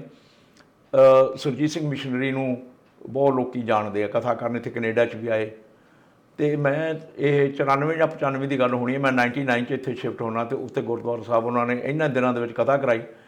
ਉੱਥੇ ਜਿਹੜਾ ਨੋਇਡਾ ਵਸਿਆ, ਇਹ ਸਾਰਾ ਫੌਜੀਆਂ ਦੇ ਸਿਰ 'ਤੇ ਹੈ। ਜੇ ਫੌਜੀ ਨਾ ਉੱਥੇ ਵਸਦੇ ਤਾਂ ਜਿਹੜੇ ਗੁੱਜਰ ਉਸ ਇਲਾਕੇ ਦੇ ਸੀ, ਉਹ ਉੱਥੇ ਵਸਣ ਹੀ ਨਹੀਂ ਸੀ ਦਿੰਦੇ, ਲੋਕਾਂ ਨੂੰ ਲੁੱਟ ਲੈਂਦੇ ਸੀ, ਰਾਤ ਨੂੰ ਸੁੱਤੇ ਪਿਆ ਨੂੰ ਮਾਰਦੇ ਵੀ ਸੀ। ਅਤੇ ਉਸ ਗੁਰਦੁਆਰੇ ਉਹਨਾਂ ਨੇ ਕਥਾ ਕੀਤੀ, ਅਤੇ ਇਹਨਾਂ ਨੇ ਫੇਰ ਕਹਿਤਾ ਵੀ 10 ਲੱਖ ਦਾ ਘੇਰਾ ਪਾਇਆ ਹੋਇਆ। ਤਾਂ ਫੌਜੀ ਸਾਰਾ ਕੋਈ ਜਨਰਲ ਮੇਜਰ ਜਨਰਲ ਰੈਂਕ ਦਾ, ਕੋਈ ਬ੍ਰਿਗੇਡੀਅਰ, ਕੋਈ ਕਰਨਲ ਰੈਂਕ ਦੇ ਬੰਦੇ ਉੱਥੇ ਬੈਠੇ, ਉਹ ਸਾਰੇ ਸਿਰ ਹਿਲਾਈ ਜਾਣ। ਉਹਨਾਂ ਨੇ ਕਿਸੇ ਨੇ ਉੱਠ ਕੇ 2 ਪੈਸੇ ਨਾ ਦਿੱਤੇ। ਫੌਜੀ ਉਦੋਂ ਵੀ ਪੈਸੇ ਘੱਟ ਕੱਢਦੇ ਹੁੰਦੇ? ਨਹੀਂ ਜੀ, ਦਿੰਦੇ ਆ, ਦਿੰਦੇ, ਤੁਹਾਡੀ ਗੱਲ ਠੀਕ ਹੈ, ਪਰ ਦਿੰਦੇ ਸੀ। ਸੁਰਜੀਤ ਸਿੰਘ ਮਿਸ਼ਨਰੀ ਨੂੰ ਮੈਂ ਬਾਅਦ 'ਚ ਆ ਕੇ ਪੁੱਛਿਆ, ਮੈਂ ਕਿਹਾ ਮਿਸ਼ਨਰੀ ਜੀ, ਤੁਹਾਨੂੰ ਕਿਸੇ ਨੇ ਪੈਸਾ ਨਹੀਂ ਦਿੱਤਾ, ਤੁਹਾਨੂੰ ਪਤਾ ਕਿਉਂ? ਕਹਿੰਦਾ ਨਹੀਂ। ਮੈਂ ਕਿਹਾ ਤੁਸੀਂ 10 ਲੱਖ ਕਿਹਾ, ਇਹ ਸਾਰੇ ਫੌਜੀ, ਇਹਨਾਂ ਨੂੰ ਪਤਾ ਵੀ ਉਸ ਵੇਲੇ ਫੌਜ ਕਿੰਨੀ ਹੋ ਸਕਦੀ ਹੈ। ਚਲੋ ਉਹ ਤਾਂ ਗੱਲ ਹੋਈ ਨਿਬੜੀ, ਅਤੇ ਮੈਂ ਮੁੜ ਕੇ ਫੌਜੀਆਂ ਨਾਲ ਮੈਂ 37 ਸੈਕਟਰ ਦੇ ਗੁਰਦੁਆਰੇ ਹੀ ਪਾਠ ਕਰਨ ਜਾਂਦਾ ਸੀ, ਅਤੇ ਫੌਜੀਆਂ ਨਾਲ ਮੇਰਾ ਉੱਠਣ ਬੈਠਣ ਚੰਗਾ ਸੀ, ਸਵੇਰੇ ਸੈਰ ਕਰਨੀ। ਮੈਂ ਉਹਨੂੰ ਪੁੱਛਿਆ ਵੀ ਤੁਸੀਂ ਮੈਨੂੰ ਕੁਝ ਸਮਝਾਓ ਵੀ ਫੌਜ ਕਿੰਨੀ ਕੁ ਹੋ ਸਕਦੀ ਹੈ? ਉਹ ਕਹਿੰਦਾ 1,20,000 ਫੌਜ ਤਾਂ ਸਾਰੀ ਸੀ ਔਰੰਗਜ਼ੇਬ ਕੋਲੇ, ਉਹ 80-90 ਹਜ਼ਾਰ ਫੌਜ ਲੈ ਕੇ ਉੱਧਰ ਤੁਰਿਆ ਹੋਇਆ। ਜੇ ਇਹਨਾਂ ਨੇ ਇੱਥੇ ਘੇਰਾ ਵੀ ਪਾਉਣਾ ਹੈ ਤਾਂ 1 ਜਾਂ 2 ਸੂਬੇਦਾਰਾਂ ਨੂੰ ਕਹਿਣਗੇ ਇੱਥੇ ਘੇਰਾ ਪਾਓ। 800-900 ਬੰਦੇ ਤੋਂ ਜ਼ਿਆਦਾ ਘੇਰਾ, ਮੇਰਾ ਖਿਆਲ ਹਰਜਿੰਦਰ ਸਿੰਘ ਦਲਗੀਰ ਨੇ 800 ਤੇ 900 ਦੇ ਵਿਚਕਾਰ ਕੋਈ ਫਿਗਰ ਦਿੱਤੀ ਹੋਈ ਹੈ ਆਪਣੀਆਂ ਕਿਤਾਬਾਂ ਸਿੱਖ ਹਿਸਟਰੀ ਦੇ ਵਿੱਚ। ਉਹ ਕਹਿੰਦਾ ਇੰਨੇ ਕੁ ਬੰਦੇ ਇੱਥੇ ਘੇਰਾ ਪਾ ਕੇ ਬੈਠੇ ਹੋਏ ਆ। ਪਹਿਲਾਂ ਤੁਸੀਂ ਇਹ ਵੇਖੋ, ਉਹ ਕਹਿੰਦਾ ਉਹ ਵੀ ਅੱਜ 94 ਦੇ 'ਚ ਆਪਣੀ 84-85 ਕਰੋੜ ਆਪਣੀ ਆਬਾਦੀ ਸੀ, ਅਤੇ ਕਹਿੰਦਾ 11 ਲੱਖ ਸਾਡੀ ਮਿਲਟਰੀ ਹੈ ਜਿਹੜੀ ਪੇਪਰਾਂ 'ਚ ਹੈ, 3 ਲੱਖ ਪੈਰਾਮਿਲਟਰੀ ਫੋਰਸਿਸ, ਅਤੇ ਲੱਖ ਅਨਡਿਕਲੇਅਰ ਹੈ ਸਾਰੀ ਟੋਟਲ। ਅੱਜ 15 ਲੱਖ ਹੈ ਇੰਨੀ ਆਬਾਦੀ ਹੋਣ 'ਤੇ। ਔਰੰਗਜ਼ੇਬ ਦੇ ਕੋਲ ਤਾਂ ਸਾਰਾ ਹਿੰਦੁਸਤਾਨ, ਈਸਟਰਨ ਸਟੇਟਾਂ ਹੈ ਹੀ ਨਹੀਂ ਸੀ। ਮੋਰਓਵਰ ਮਤਲਬ ਇਲਾਕਾ ਵੀ ਘੱਟ ਸੀ ਉਹਨਾਂ ਸਮਿਆਂ 'ਚ। ਜ਼ਿਆਦਾ ਸਮਾਂ ਉਹਦਾ ਜਿਹੜਾ ਸੀਗਾ ਮਰਾਠਿਆਂ ਦੀ ਜਿਹੜੀ ਆ ਉਹ ਦਬਾਉਣ ਦੇ ਚੱਕਰ 'ਚ ਸੀਗਾ, ਔਰ ਜਿੰਨੇ ਹੈਗੇ ਸੀਗੇ ਰਾਜਪੂਤ ਰਾਜੇ, ਉਹਨਾਂ ਦੀਆਂ ਫੌਜਾਂ ਵੀ ਉਹਦੇ ਨਾਲ ਕਾਫੀ ਜ਼ਿਆਦਾ ਪਾਰਟੀਸਪੇਟ ਕਰ ਰਹੀਆਂ ਸਾਰੀਆਂ ਹੋਣ ਦੇ ਬਾਵਜੂਦ ਵੀ। ਉਹ ਕਹਿੰਦਾ ਇਹ 1,20,000 ਤੋਂ ਜ਼ਿਆਦਾ ਸਾਰੀ ਰਲਾ ਮਿਲਾ ਕੇ ਫੌਜ ਹੈ ਨਹੀਂ ਸੀ, ਅਤੇ 10 ਲੱਖ ਕਿੱਥੋਂ ਆਉਣੀਆਂ? ਤਾਂ ਸਾਡੇ ਸਾਹਮਣੇ ਬੈਠ ਕੇ ਝੂਠ ਮਾਰਦਾ ਮਿਸ਼ਨ ਨੂੰ, ਫਿਰ ਅਸੀਂ ਦਈਏ ਕੀ? ਸੋ ਇਹ ਗੱਲਾਂ ਜੀ। ਅੱਛਾ, ਮੈਨੂੰ ਇੱਕ ਹੋਰ ਸਮਝਾਓ। ਆਪਾਂ ਜਦੋਂ ਅਨੰਦਪੁਰ ਸਾਹਿਬ ਜਾਂਦੇ ਹਾਂ ਦਰਸ਼ਨਾਂ ਦੀ, ਅੱਜ ਵੀ ਲੋਕ ਜਾਂਦੇ ਆ ਉੱਥੇ ਉਤਸ਼ਾਹ ਲੈਣ ਲਈ, ਜਾਂ ਜਿਸ ਤਰ੍ਹਾਂ ਵੀ ਆਪਣੇ ਧਰਮ ਦਾ ਇੱਕ ਜਾਂ ਇੱਕ ਦਰਸ਼ਨ ਕਰਨ ਜਾਂਦੇ, ਸਿੱਖ ਹਿਸਟਰੀ ਦਾ ਇੱਕ ਇੱਦਾਂ ਦਾ ਪਾਰਟ ਹੈ ਕਿ ਜਿੱਥੋਂ ਜਾ ਕੇ ਸਾਨੂੰ ਜਿੱਦਾਂ ਕਹਿੰਦੇ ਉਤਸ਼ਾਹ ਦਾ ਸੋਮਾ ਆ, ਸਾਨੂੰ ਉੱਥੋਂ ਸ਼ਕਤੀ ਮਿਲਦੀ ਆ, ਸਪਿਰਿਟ ਮਿਲਦੀ ਹੈ। ਅੱਛਾ, ਉੱਥੇ ਕਿਹਾ ਜਾਂਦਾ ਸੀ ਕਿ 5 ਕਿਲੇ ਗੁਰੂ ਸਾਹਿਬ ਨੇ ਉਸਾਰੇ ਸੀਗੇ ਜੀ, ਤੇ ਜਿੱਥੇ ਕੇਸਗੜ੍ਹ ਸਾਹਿਬ ਆ ਉੱਥੇ ਮੇਨ ਅਨੰਦਪੁਰ ਦਾ ਕਿਲਾ ਜਿਹਨੂੰ ਕਹਿੰਦੇ ਆ, ਜਿਹੜਾ ਇਹ ਘੇਰਾ ਪਾਇਆ ਸੀਗਾ, ਇੱਕ ਕਿਲੇ ਨੂੰ ਪਾਇਆ ਸੀਗਾ ਜਾਂ ਸਾਰੇ 5 ਕਿਲਿਆਂ 'ਚ ਵੱਖਰੀਆਂ ਵੱਖਰੀਆਂ ਫੌਜਾਂ ਸੀਗੀਆਂ? ਇਹਦਾ ਥੋੜਾ ਜਿਹਾ ਮੈਨੂੰ ਦੱਸੋਗੇ ਵਿਸਤਾਰ ਵੀ ਕਿੱਦਾਂ ਸੀਗਾ? ਕਿਲੇ ਦਾ ਨਾਂ ਕਿਉਂ ਆ? ਹਾਂਜੀ, ਉੱਥੇ ਢਲਾਈ ਹੁੰਦੀ ਹੈ ਸ਼ਸਤਰਾਂ ਦੀ। ਹਾਂਜੀ, ਇਸੇ ਤਰ੍ਹਾਂ ਜਿਹੜੇ ਦੂਜੇ ਕਿਲੇ ਹੈ ਉਹਨਾਂ ਕਿਸੇ ਸਟੋਰੇਜ ਹੋਏਗੀ। ਫੌਜਾਂ ਤਾਂ 5 ਕਿਲਿਆਂ ਨੂੰ ਘੇਰਾ ਪਿਆ ਹੋਏਗਾ ਨਾ, ਕੋਈ ਗੁਰੂ ਸਾਹਿਬ ਨੇ ਸਟੋਰ ਵੀ ਕੀਤਾ ਖਾਣਾ ਦਾਣਾ, ਸ਼ਸਤਰ ਵੀ। ਇਹਨੂੰ ਫਿਰ ਆਪਾਂ ਜੋੜ ਲਓ ਤੁਸੀਂ ਉਸੇ ਆਪਣੇ ਖੰਡੇ ਬਾਟੇ ਦੀ ਪਹੁਲ ਦੇਣ ਨਾਲ ਹੀ। ਕਈ ਕਹਿੰਦੇ ਜੀ ਗੁਰੂ ਸਾਹਿਬ ਨੇ ਅਚਾਨਕ ਫੌਜ ਆਪਣਾ ਆਵਾਜ਼ ਮਾਰੀ। ਮੈਂ ਕਹਿੰਦਾ ਨਹੀਂ, ਇਹ ਪਲਾਨ ਸੀ ਗੁਰੂ ਸਾਹਿਬ ਦੀ ਵੀ 20,000 ਬੰਦੇ ਨੂੰ ਉਹਨਾਂ ਨੇ ਜਦੋਂ ਖੰਡੇ ਬਾਟੇ ਦੀ ਪਹੁਲ ਦਿੱਤੀ, ਚੋਲੇ ਵੀ ਦਿੱਤੇ, 20,000 ਤਲਵਾਰਾਂ ਵੀ ਦਿੱਤੀਆਂ, ਪੱਗਾਂ, ਜੁੱਤੀਆਂ, ਸਾਰਾ। ਉਸ ਵੇਲੇ ਵੱਡੇ ਵੱਡੇ ਟਰੱਕ ਤਾਂ ਹੈ ਨਹੀਂ ਸੀ, ਟ੍ਰੇਨਾਂ ਨਹੀਂ ਸੀ ਆਉਂਦੀਆਂ, ਅਤੇ ਉਸ ਵੇਲੇ ਮਸ਼ੀਨਾਂ ਵੀ ਕੋਈ ਨਹੀਂ ਸੀ, ਹੱਥ ਨਾਲ ਹੀ ਸਿਉਂਤੇ ਜਾਂਦੇ ਸੀ ਕੱਪੜੇ। ਕਿੰਨੇ ਸਾਲ ਪਹਿਲਾਂ ਤਿਆਰੀ ਕੀਤੀ ਹੋਊ। ਤਿਆਰੀ ਕੀਤੀ ਹੋਏਗੀ।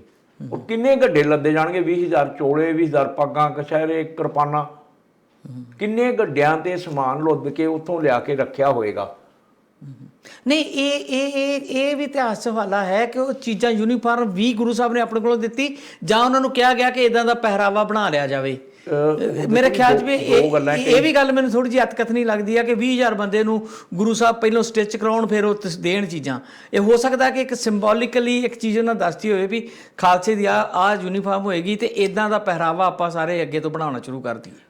ਤੁਸੀਂ ਵੀ ਠੀਕ ਹੈ ਜੀ। ਮੈਂ ਜਦੋਂ ਹਰਜਿੰਦਰ ਸਿੰਘ ਦਲਗੀਰ ਹੋਣਾ ਨੂੰ ਜਾਂ ਕਰਮ ਸਿੰਘ ਹਿਸਟੋਰੀਅਨ ਨੂੰ ਜਾਂ ਗੰਡਾ ਸਿੰਘ ਹਿਸਟੋਰੀਅਨ ਨੂੰ ਪੜ੍ਹਦੇ ਹਾਂ, ਤੇ ਉਹਨਾਂ ਨੇ ਫਿਰ ਇਹ ਪਹਿਰਾਵਾ ਪਾ ਕੇ ਇੱਕ ਰੌ ਵੱਖਰਾ ਕ੍ਰੀਏਟ ਹੋ ਜਾਂਦਾ। ਜੇ 5-7 ਦੇ ਉਹ ਜਿਹੇ ਕੱਪੜੇ ਪਾਏ ਹੋਣ ਨਾ, ਤੁਸੀਂ ਵੇਖੋ ਜਦੋਂ ਆਪਣਾ ਨਗਰ ਕੀਰਤਨ ਨਿਕਲਦਾ ਤੇ ਬੜੇ ਲੋਕੀ ਪੀੜੀਆਂ ਪੱਗਾਂ ਬੰਨ੍ਹ ਕੇ ਨਿਕਲਦੇ, ਇੱਕ ਵੱਖਰਾ ਹੀ ਦ੍ਰਿਸ਼ ਹੋ ਜਾਂਦਾ।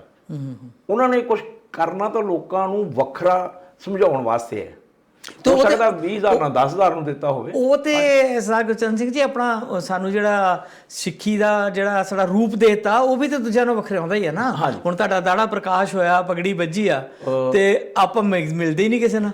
ਮੈਂ ਇੱਕ ਦਿਨ ਇਦਾਂ ਹੀ ਪੜ੍ਹ ਰਿਹਾ ਸੀਗਾ ਵੀ ਹਿਟਲਰ ਨੇ ਆਪਣੇ ਫੌਜੀ ਦੀ ਪਛਾਣ, ਵਰਦੀ ਤਾਂ ਤੁਸੀਂ ਇੱਕੋ ਜਿਹੀ ਕੀ ਕਰ ਸਕਦੇ ਹੋ, ਉਹਦੇ ਇੱਥੇ ਜਿਹੜਾ ਉਹ ਕ੍ਰੋਸ ਜਿਹਾ ਸੀਗਾ, ਕਹਿੰਦਾ ਹੁਣ ਜਦੋਂ ਮਰਜ਼ੀ ਲਾ ਕੇ ਸੁੱਟ ਦਿਓ। ਹੁਣ ਕਿਵੇਂ ਪਤਾ ਲੱਗੂ ਵੀ ਇਹ ਹਿਟਲਰ ਦਾ ਫੌਜੀ ਹੈ ਜਾਂ ਰਸ਼ੀਅਨ ਹੈ? ਗੁਰੂ ਸਾਹਿਬ ਦੀ ਵਿਲੱਖਣਤਾ ਇੱਕ ਇਹ ਹੈ ਕਿ ਉਹਨਾਂ ਨੇ ਚਿੰਨ੍ਹ ਹੀ ਉਹ ਦਿੱਤੇ ਆ ਜਿਹੜੇ ਵਰਦੀ ਤੇ ਨਹੀਂ ਹੈ, ਤੁਹਾਡੇ ਚਿਹਰੇ ਤੇ ਹੈ। ਦਾੜੀ ਹੈ, ਕੇਸ ਹੈ, ਕੜਾ ਪਵਾਤਾ, ਕਛਹਿਰਾ ਵੀ ਪਵਾਤਾ। ਕਛਹਿਰਾ ਲੈ ਸਕਦਾ, ਪਰ ਛੇਤੀ ਆ 3 ਚੀਜ਼ਾਂ ਤਾਂ ਨਹੀਂ ਲੈ ਸਕਦੀਆਂ। ਕਹਿੰਦਾ ਪਛਾਣ ਇੱਥੋਂ ਹੀ ਹੁੰਦੀ ਸੀ ਵੀ ਹੁਣ ਜਾਂ ਤੂੰ ਮਰ ਜਾ ਤੇ ਜਾਂ ਮਾਰ ਦੇ, ਤੇਰੇ ਕੋਲ ਚੋਇਸ ਤਾਂ ਕੋਈ ਨਹੀਂ। ਉਹਨਾਂ ਨੇ ਪਛਾਣ ਲਿਆ ਤੈਨੂੰ ਵੀ ਦਾੜੀ ਕੇਸ ਰੱਖੇ ਆ, ਇਹ ਸਿੱਖ ਹੈ। ਵੈਸੇ ਤਾਂ ਉਹਨਾਂ ਸਪਿਰਿਟ ਇੰਨੀ ਭਰਤੀ ਜੀ, ਉਹ ਬੰਦਾ ਸੋਚ ਹੀ ਨਹੀਂ ਸਕਦਾ ਹੋਣਾ ਉਹਨਾਂ ਸਮਿਆਂ 'ਚ ਵੀ ਮੈਂ ਹੁਣ ਪਛਾਣ ਹੀ ਹਟੇਗਾ। ਹਾਂ, ਪਛਾਣ ਹੀ ਹਟੇਗਾ। ਜਿਹੜਾ ਗੁਰੂ ਸਾਹਿਬ ਦੀ ਸ਼ੋਅ ਪ੍ਰਾਪਤ ਹੋਏਗਾ, ਜਾਂ ਜਿਹੜੇ ਉਹਨਾਂ ਦੇ ਫਲਸਫੇ ਦੀ ਗੱਲ ਕਰਕੇ ਜੇ ਇੰਨੀ ਸਪਿਰਿਟ ਹੁੰਦੀ ਆ, ਤੇ ਜਿਹੜੇ ਉਹਨਾਂ ਦੇ ਕੋਲ ਹੋਣਗੇ, ਕਦੀ ਮੈਨੂੰ ਲੱਗਦਾ ਹੁੰਦਾ, ਉਹ ਬਾਅਦ ਦੀਆਂ ਗੱਲਾਂ ਕਦੇ ਕਰਾਂਗੇ।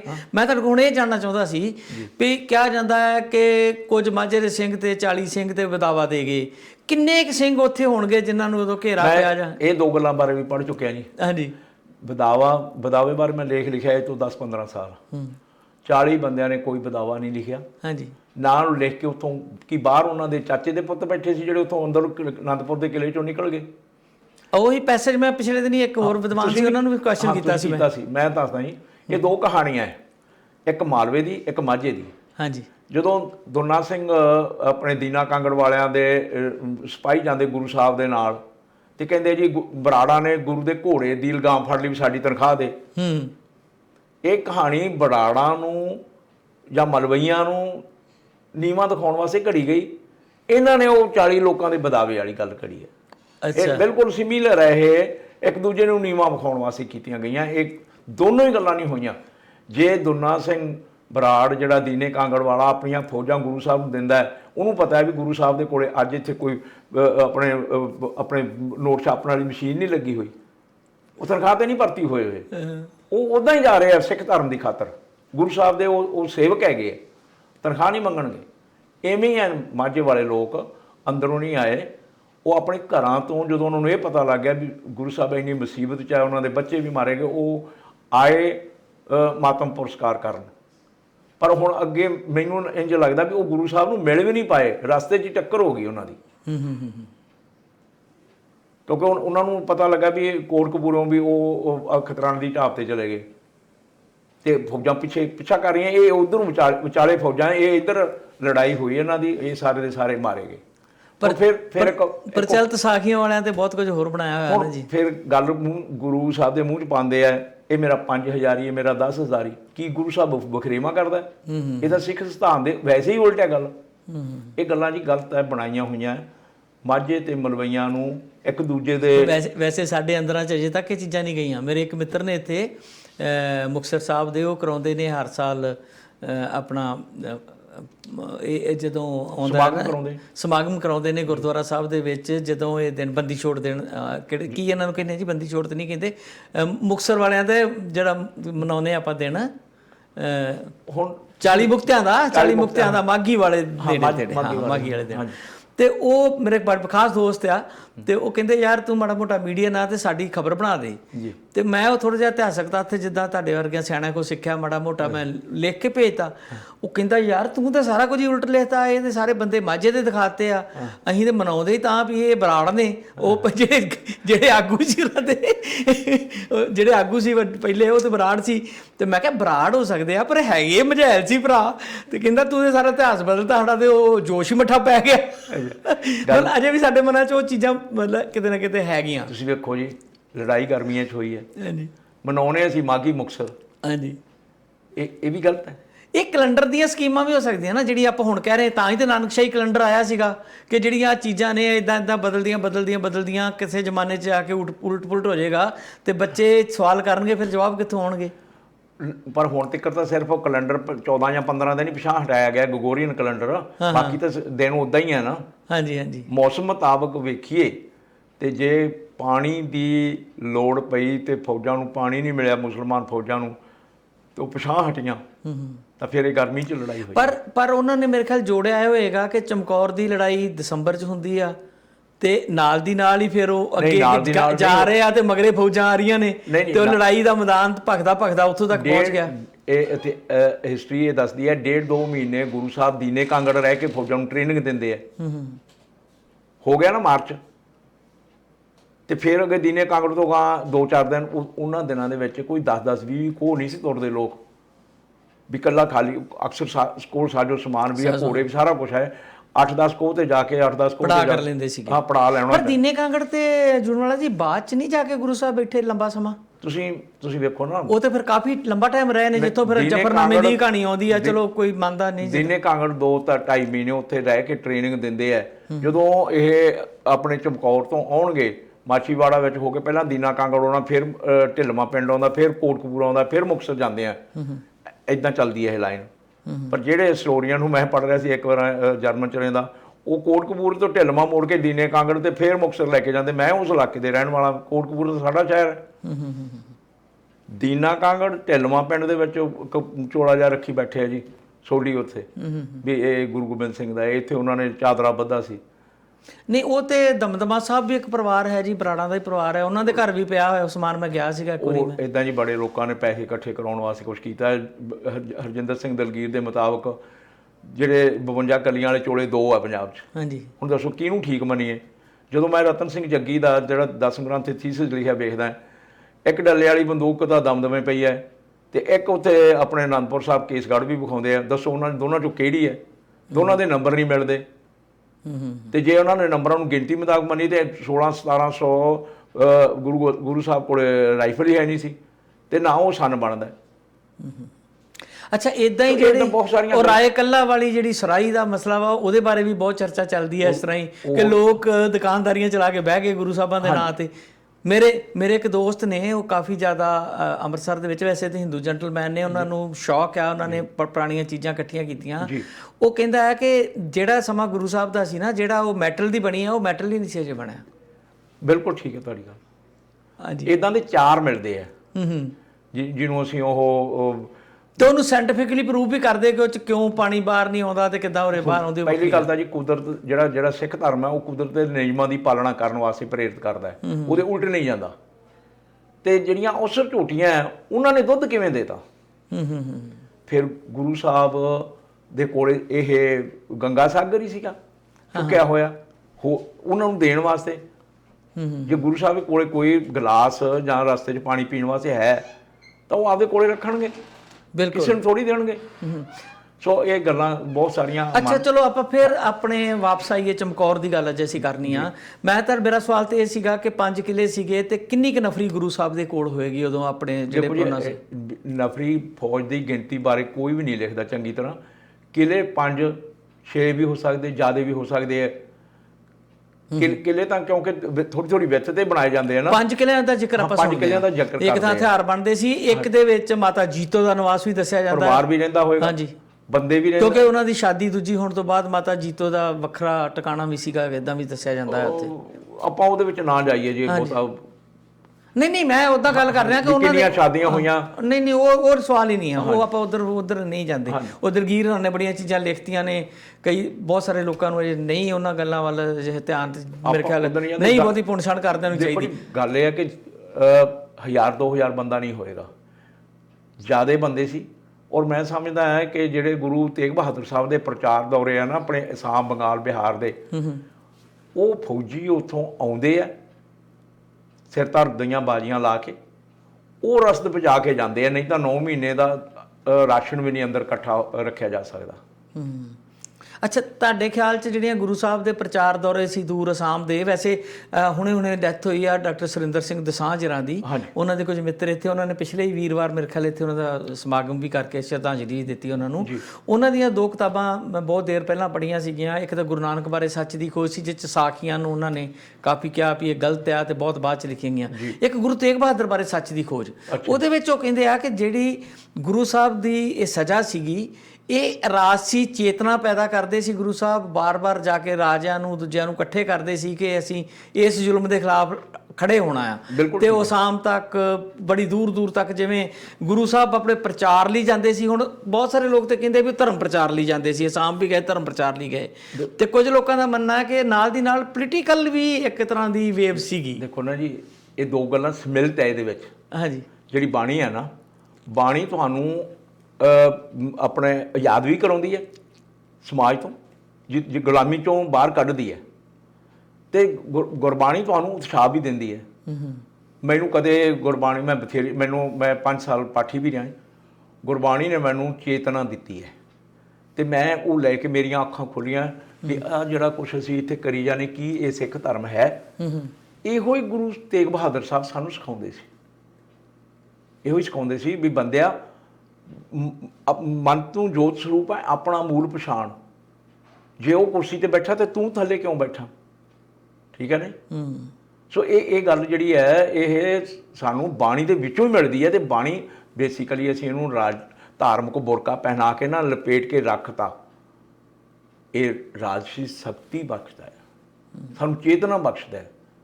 ਬਾਣੀ ਦੇ ਵਿੱਚ ਤੁਸੀਂ ਜਿੱਥੋਂ ਮਰਜ਼ੀ ਚੱਕੋ, ਗੌੜੀ ਦੀ ਵਾਰ, ਮਾਝ ਦੀ ਵਾਰ, ਇਹ ਲੜਾਈਆਂ ਹੀ ਆ ਇੱਕ ਕਿਸਮ ਦੀਆਂ।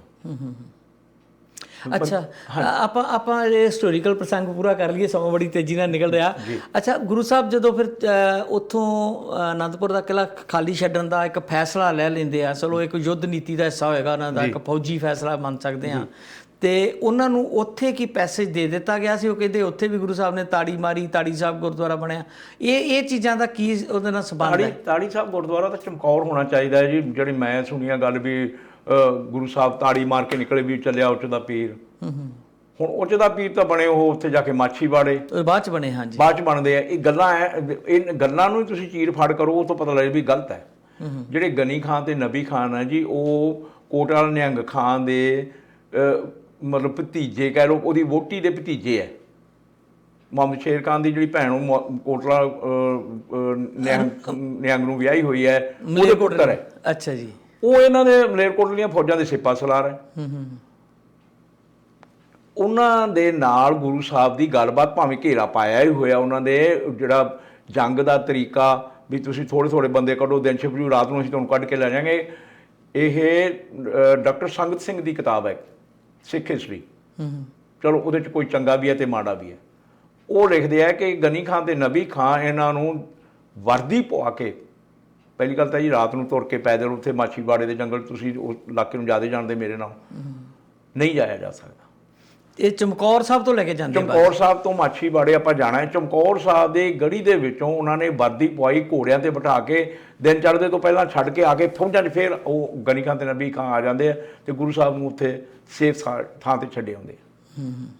ਇਹ ਸੰਗਤ ਸਿੰਘਾਂ ਦੀ ਕਿਤਾਬ ਦੇ ਵਿੱਚ? ਹਾਂ, ਸੰਗਤ ਹੁਣਾਂ ਦੀ ਕਿਤਾਬ 'ਚ ਹੈ ਡਾਕਟਰ ਸੰਗਤ ਸਿੰਘ। ਤੇ ਜਿਹੜਾ ਫਿਰ ਕਿਹਾ ਜਾਂਦਾ ਕਿ ਮਾਛੀਵਾੜੇ ਇੱਕ ਰਾਤ ਉਹ ਟਿੰਡ ਦਾ ਸਰਾਣਾ ਲਿਖ ਕੇ ਕੰਡਿਆਂ ਦੀ ਭੌਂ ਤੇ ਸੁੱਤੇ, ਤੇ ਉਹ ਟਾਡੀਆਂ ਨੇ ਲਿਖ ਦਿੱਤਾ ਜੀ, ਕੰਡਿਆਂ ਦੇ ਸਰਾਣਾ ਲਾਇਆ ਹੋਊਗਾ, ਪਤਾ ਨਹੀਂ। ਉੱਥੇ ਗੁਰਦੁਆਰਾ ਸਾਹਿਬ ਵੀ ਹੈ ਨਾ? ਗੁਰਦੁਆਰੇ ਹਿਸਟਰੀ ਨਹੀਂ ਹੁੰਦੀ ਜੀ।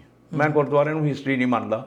ਗੁਰਦੁਆਰੇ ਬੜੇ ਲੋਕਾਂ ਨੇ ਬਣਾਏ। ਤੁਸੀਂ ਵੇਖਦੇ ਆ ਕਿ ਦਿੱਲੀ GT ਰੋਡ ਤੇ ਲੁਧਿਆਣਾ ਨੂੰ ਦਰਾਹੇ ਦੇ ਨੇੜੇ ਇੱਕ 6-7 ਮੰਜ਼ਲਾ ਗੁਰਦੁਆਰਾ ਬਣਿਆ। ਹਾਂਜੀ, ਹਰਗੋਬਿੰਦ ਸਾਹਿਬ ਦਾ ਕਹਿੰਦੇ ਉਹਨੂੰ, ਹਰਗੋਬਿੰਦ ਸਾਹਿਬ ਦੇ ਨਾਲ, ਹਰਗੋਬਿੰਦ ਸਾਹਿਬ ਦਾ ਨਾਮ। ਇੱਥੇ ਸਾਡੇ ਦੋਸਤ ਹੈਗੇ ਆ ਦਰਸ਼ਨ ਸਿੰਘ, ਸਾਡੇ ਨਾਲ ਹੀ ਕੰਮ ਕਰਦੇ ਰਹੇ ਪਹਿਲਾਂ ਸਿੰਘ ਸਭਾ 'ਚ, ਉਹ ਉਸੇ ਪਿੰਡ ਦੇ ਨੇੜੇ। ਉਹ ਕਹਿੰਦਾ ਅਸੀਂ ਇੱਥੇ ਸਹੇ ਕੁੱਟਦੇ ਰਹੇ, ਮਾਰਦੇ ਰਹੇ, ਖੇਡਦੇ ਸੀ ਉੱਥੇ। ਐਵੇਂ ਥੱਲੋਂ ਨੀਆਂ ਕਿਸੇ ਕੋਠੇ ਦੀਆਂ ਮਿਲ ਗਈਆਂ, ਬਸ ਪ੍ਰਚਾਰ ਕਰਤਾ, ਇਹ ਗੁਰੂ ਹਰਗੋਬਿੰਦ ਸਾਹਿਬ ਇੱਥੇ ਕਿਤੇ ਆਏ ਸੀ, ਇੱਥੇ ਮਕਾਨ ਟਿਆ ਗਿਆ, ਉੱਥੇ ਗੁਰਦੁਆਰਾ ਬਣ ਗਿਆ। ਅੱਜ ਕਰੋੜਾਂ ਰੁਪਏ ਉੱਥੇ ਖੰਡ ਪਾਠਾਂ ਦੀ ਬਣਦੇ ਆ, ਕਰੋੜਾਂ ਰੁਪਏ। ਅੱਛਾ ਗੁਰੂ ਸਾਹਿਬ, ਫਿਰ ਜਦੋਂ ਉੱਥੋਂ ਆ ਜਾਂਦੇ ਆ ਜੀ, ਤੁਸੀਂ ਮੈਨੂੰ ਥੋੜ੍ਹਾ ਜਿਹਾ ਹੁਣ ਸਮਝਾਓ। ਇੱਕ ਸਵਾਲ ਇਹ ਬੜਾ ਲੋਕ ਕਰਦੇ ਆ ਜਿਹੜੇ ਥੋੜ੍ਹੇ ਜਿਹੇ ਪੂਰੇ ਸਿੱਖ ਨਹੀਂ, ਵਿਚਕਾਰਲੇ ਜੇ ਸਿੱਖ ਆ, ਕਿ ਕਦੀ ਉੱਧਰ ਤੇ ਕਦੀ ਉੱਧਰ ਵਾਲੇ, ਉਹ ਕਹਿੰਦੇ ਆ ਵੀ ਲੜਾਈ ਸਾਡੀ ਮੁਗਲਾਂ ਨਾਲ ਸੀ, ਦਿੱਲੀ ਦਰਬਾਰ ਨਾਲ ਸੀ, ਤੇ ਫਿਰ ਜਿਹੜੀਆਂ ਮਤਾਵਾਂ ਉਹਨਾਂ ਨੂੰ ਦਿੱਲੀ ਕਿਉਂ ਭੇਜਿਆ ਗਿਆ? ਕਿਉਂਕਿ ਦੁਸ਼ਮਣ ਦੇ ਟਿਕਾਣੇ ਤੇ ਭੇਜਿਆ ਨਹੀਂ ਜਾਂਦਾ। ਭੇਜਿਆ ਨਹੀਂ ਜਾਂਦਾ ਜੀ, ਬਿਲਕੁਲ ਠੀਕ ਹੈ। ਅਸਲ 'ਚ ਉਹਨਾਂ ਨੂੰ ਜਦੋਂ ਅਰੈਸਟ ਕੀਤਾ, ਉਹਨਾਂ ਨੂੰ ਫਿਰ ਹਾਊਸ ਅਰੈਸਟ ਕੀਤਾ। ਹਾਂ, ਆਪਾਂ ਕਿਸੇ ਜਿਵੇਂ ਨਹੀਂ ਕੋਈ ਇਤਿਹਾਸਕ ਪ੍ਰਮਾਣ ਹੈ ਕਿ ਕਿੰਨਾ ਸਮਾਂ ਪਹਿਲਾਂ ਜਾਂ ਸੇਮ ਡੇ ਜਦੋਂ ਗੁਰੂ ਸਾਹਿਬ ਕਿਲ੍ਹਾ ਖਾਲੀ ਕਰਦੇ ਆ? ਪਰਿਵਾਰ ਵਿਛੜ ਗਿਆ ਜੀ, ਉਦੋਂ ਹੀ ਉਹ ਉਹਨਾਂ ਦੇ ਚਮਕੌਰ ਦੀ ਲੜਾਈ ਤੋਂ ਪਹਿਲਾਂ ਹੀ ਉਹਨਾਂ ਦੇ ਹੱਥ 'ਚ ਆਏ, ਉਹ ਲੈ ਗਏ ਦਿੱਲੀ ਨੂੰ। ਨਹੀਂ, ਜਿੱਥੇ ਗੁਰਦੁਆਰਾ ਪਰਿਵਾਰ ਵਿਛੋੜਾ ਹੈ ਸਿਰਸਾ ਨਦੀ, ਉੱਥੇ ਪਰਿਵਾਰ ਵਿਛੋੜਾ ਵੀ ਗਲਤ ਹੈ। ਅੱਛਾ ਜੀ, ਮੈਂ ਤੁਹਾਨੂੰ ਇਹਦੇ ਵਿੱਚੋਂ ਦੁਨਾ ਸਿੰਘ ਹਟੂਰੀਏ ਦੀ ਜਿਹੜੀ ਤੁਸੀਂ ਕਥਾ ਗੁਰੂ ਕੇ ਸੁਤਨ ਦੀ ਗੱਲ ਕਰ ਰਹੇ ਸੀ, ਸੁਤਨ ਦੀ, ਹਾਂਜੀ ਹਾਂਜੀ ਹਾਂਜੀ, ਇਹਦੇ ਵਿੱਚ ਲਿਖਿਆ ਹੋਇਆ ਹੈ। ਉਹ ਤੇ ਕੰਪਲੀਟ ਬੁੱਕ ਦੀ ਗੱਲ ਕਰ ਰਹੇ ਜੀ ਹੁਣ। ਪਹਿਲਾਂ ਇੱਕ ਤੇ ਕਵਿਤਾ ਹੈ ਨਾ, ਪੂਰੀ ਕਿਤਾਬ ਕੇ ਲਿਖਿਆ ਹੋਇਆ ਕਥਾ ਸੰਪੂਰਨ। ਅੱਛਾ, ਇਹ ਇੰਨੇ 122 ਬੰਦ ਹੈ। ਅੱਛਾ ਜੀ, ਇੰਨੀ ਹੋਈ ਹੈ ਕਥਾ ਇਹ। ਓਕੇ, ਕਥਾ ਗੁਰੂ ਕੇ ਸੁਤਨ ਦੀ ਆ ਲੱਗੀ ਹੋਈ ਹੈ ਸਾਰੀ ਇਹਦੇ ਵਿੱਚ, ਕਥਾ ਗੁਰੂ ਕੇ ਸੁਤਨ ਦੀ। ਹਾਂ ਹਾਂ ਹਾਂ, ਇਹ ਦੁਨਾ ਸਿੰਘ ਚਮਕੌਰ ਦੀ। ਅੱਛਾ, ਇਹਦਾ ਮਤਲਬ ਇਹ ਤੇ ਪੁਰਾਣੀ ਕਿਤਾਬ ਪਹਿਲਾਂ ਤੋਂ ਲੋਕਾਂ ਕੋਲ ਹੈਗੀ ਹੈ, ਕਿਤਾਬ ਕਿਤੇ ਨਾ ਕਿਤੇ ਪਈ ਆ। ਕਹਿ ਰਹੇ ਸੀ ਕਿ ਨਵੀਂ ਹੁਣ ਹੀ ਲੱਭੀ ਹੈ। ਨਹੀਂ ਜੀ, ਇਹ ਕਿਤਾਬ 1967 ਛਪੀ ਹੈ। ਇਹਦੇ ਵਿੱਚ ਪਿਆਰਾ ਸਿੰਘ ਪਦਮ ਛਾਪਦੇ ਆ। ਉਹ ਕਹਿੰਦੇ ਮੈਨੂੰ ਇਹ ਸਿੱਖ ਰੈਫਰੈਂਸ ਲਾਇਬ੍ਰੇਰੀ ਦੇ ਵਿੱਚੋਂ ਨਾਲ ਬਕਾਇਦਾ ਉਹਨਾਂ ਨੇ ਖਰੜਾ ਨੰਬਰ ਦਿੱਤਾ ਹੋਇਆ, ਉੱਥੇ ਪਈ ਸੀ, ਮੈਂ ਕਾਪੀ ਕਰਕੇ ਲਿਆ, ਹੁਣ ਆਪਣੀ ਕਿਤਾਬ 'ਚ ਛਾਪ ਰਿਹਾ। ਉਹ ਕਹਿੰਦਾ ਮੈਨੂੰ ਇਹ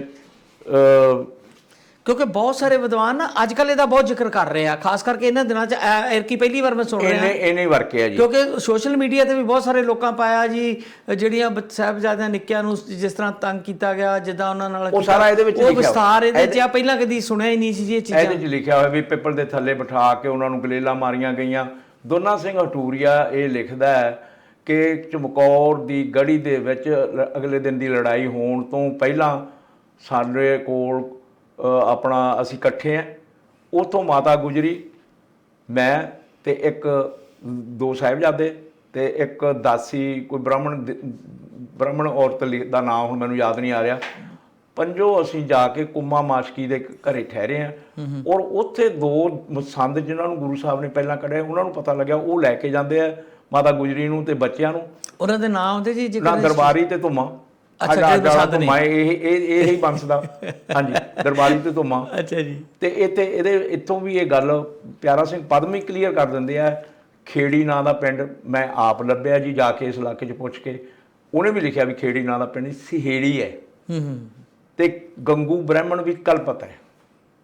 ਠੀਕ। ਮੈਂ ਸੁਸ਼ਮਾ ਸਵਰਾਜ ਜਿਹੜੀ ਆਪਣੀ ਫਾਰਮ ਮਿਨਿਸਟਰ ਰਹੀ ਹੈ ਨਾ, ਹਾਂਜੀ, ਉਹਨੂੰ ਸੁਣਿਆ ਸੀ ਇੱਕ ਵਾਰ, ਕੋਈ ਪਤਾ ਨਹੀਂ ਕਿੰਨੇ ਕੁ ਸਾਲ ਪਹਿਲਾਂ, ਉਹ ਵੀ ਪੜ੍ਹਦੀ ਸੀ। ਸਾਡੇ ਸਿੱਖ ਪੜ੍ਹਦੇ ਨੇ, ਸੁਣਨ ਤੇ ਜ਼ਿਆਦਾ ਜ਼ੋਰ ਦਿੰਦੇ ਆ। ਉਹਨੇ ਕਿਹਾ ਸੀ ਗੰਗੂ ਪਾਤਰ, ਜਿਹੜਾ ਗੰਗੂ ਹੈ ਕਲਪਤ ਪਾਤਰ ਹੈ, ਪਰ ਉਹਦੀ ਗੱਲ ਕਿਸੇ ਨੇ ਨਾ ਸੁਣੀ ਕਿਸੇ ਨੇ, ਕਿਉਂਕਿ ਹਿੰਦੂ ਮਿਥੋਲੋਜੀ 'ਚ ਵਿਸ਼ਵਾਸ ਰੱਖਦੀ, ਤਾਂ ਨਹੀਂ ਉਹਦਾ ਵਿਸ਼ਵਾਸ। ਇਹ ਦੁਨਾ ਸਿੰਘ ਹਟੂਰੀਆ ਤੇ ਪਿਆਰਾ ਸਿੰਘ ਪਦਮ ਇਸ ਕਿਤਾਬ 'ਚ ਲਿਖਦੇ ਗੰਗੂ ਕਲਪਤ ਹੈ, ਗੰਗੂ ਨਾਂ ਦਾ ਬ੍ਰਾਹਮਣ ਹੀ ਨਹੀਂ ਹੋਇਆ, ਕੋਈ ਨਹੀਂ ਹੋਇਆ। ਅੱਛਾ, ਇੱਕ ਤੁਸੀਂ ਮੇਰੇ ਨਾਲ ਫੋਨ ਤੇ ਗੱਲ ਕਰਦੇ ਆ ਪ੍ਰੋਗਰਾਮ ਤੋਂ ਪਹਿਲਾਂ, ਜਦੋਂ ਕੱਲ ਆਪਾਂ ਗੱਲ ਕਰਦੇ, ਦੱਸ ਰਹੇ ਸੀਗੇ ਕਿ ਸਿਰਸਾ ਨਦੀ ਨਹੀਂ ਕੋਈ ਹੈਗੀ। ਨਹੀਂ, ਇਹ ਜੀ ਚੋ ਆ। ਹਾਂਜੀ, ਚੋ ਜਿਹੜੇ ਮੀਂਹ ਪੈਣ ਤੇ ਵਗਦੇ ਆ।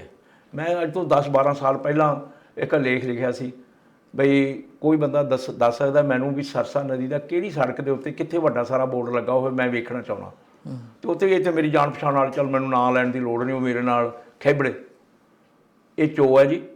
ਮੈਂ ਲੇਖ ਲਿਖਣ ਤੋਂ ਪਹਿਲਾਂ ਆਪਣੇ ਮੌਸਮ ਵਿਭਾਗ ਵਾਲਿਆਂ ਨੂੰ ਚੰਡੀਗੜ੍ਹ ਫੋਨ ਕੀਤਾ ਸੀ, ਯਾਨੀ ਕਿ ਰਿਸਰਚ ਵਰਕ ਕੀਤਾ ਤੁਸੀਂ, ਖੋਜ ਕੀਤੀ? ਰਿਸਰਚ ਵਰਕ ਕਰਕੇ ਲਿਖਿਆ ਸੀ। ਉਹ ਕਹਿੰਦੇ ਜੀ ਇਹ ਬਰਸਾਤੀ ਨਾਲੇ ਆ, ਤੇ ਬਰਸਾਤਾਂ ਸਰਦੀਆਂ ਦੇ ਵਿੱਚ ਤੁਸੀਂ ਅੱਜ ਵੇਖ ਲਓ, ਆਪਣੇ ਕੰਪੈਰੀਟਿਵਲੀ ਆਪਣੇ ਵੀ ਦਸੰਬਰ ਦੇ ਵਿੱਚ ਇੱਥੇ ਕੈਨੇਡਾ 'ਚ ਮੀਂਹ ਬਹੁਤ ਪੈਂਦਾ, ਪਰ ਦਸੰਬਰ 'ਚ ਬਾਰਿਸ਼ ਇੱਥੇ ਵੀ ਨਹੀਂ ਹੁੰਦੀ। ਦਸੰਬਰ ਜਨਵਰੀ 'ਚ ਉਹ ਪਾਣੀ ਇੱਥੇ ਠੰਡ ਜ਼ਿਆਦਾ ਕਰਕੇ ਸਨੋ ਬਣ ਜਾਂਦਾ। ਚਲੋ ਇਹਨੂੰ ਛੱਡ ਦਿਓ, ਪਰ ਆਪਣੇ ਪਹਾੜਾਂ ਦੇ ਵਿੱਚ ਬਰਸਾਤੀ ਨਾਲ 1 ਘੰਟਾ 2 ਘੰਟੇ ਵਗਦੇ ਹੁੰਦੇ। ਬਰਸਾਤ ਹੋਣ ਤੋਂ ਬਾਅਦ ਮੈਂ ਮੇਜਰ ਜਨਰਲ ਸੁਬੇਗ ਸਿੰਘ ਦੇ ਲੜਕੇ ਦੀ ਜਾਨ ਲੈ ਕੇ ਗਿਆ ਜੀ, ਦੇਹਰਾਦੂਨ ਤੋਂ ਜਾਣਾ ਸੀ ਚੌਕ ਮਹਿਤੇ। ਤੇ ਬਾਰਿਸ਼ ਪੈ ਗਈ, ਅਸੀਂ ਘੰਟਾ ਡੇਢ ਘੰਟਾ ਰੁਕੇ, ਮੁੜ ਕੇ ਸੜਕਾਂ ਫਿਰ ਸਾਫ਼ ਹੋ ਗਈਆਂ।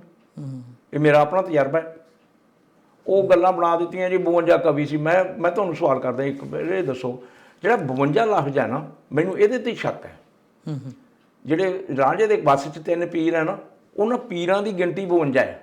ਇਹ ਗੁਰੂ ਸਾਹਿਬ ਦੇ ਨਾਲ 52 ਕਵੀ, 52 ਕਲੀਆਂ ਦਾ ਚੋਲਾ, 52 ਕਲੀਆਂ ਵਾਲਾ ਚੋਲਾ, ਇਹ 52 ਕਿੱਥੋਂ ਆ ਗਏ ਸਿੱਖ ਧਰਮ 'ਚ?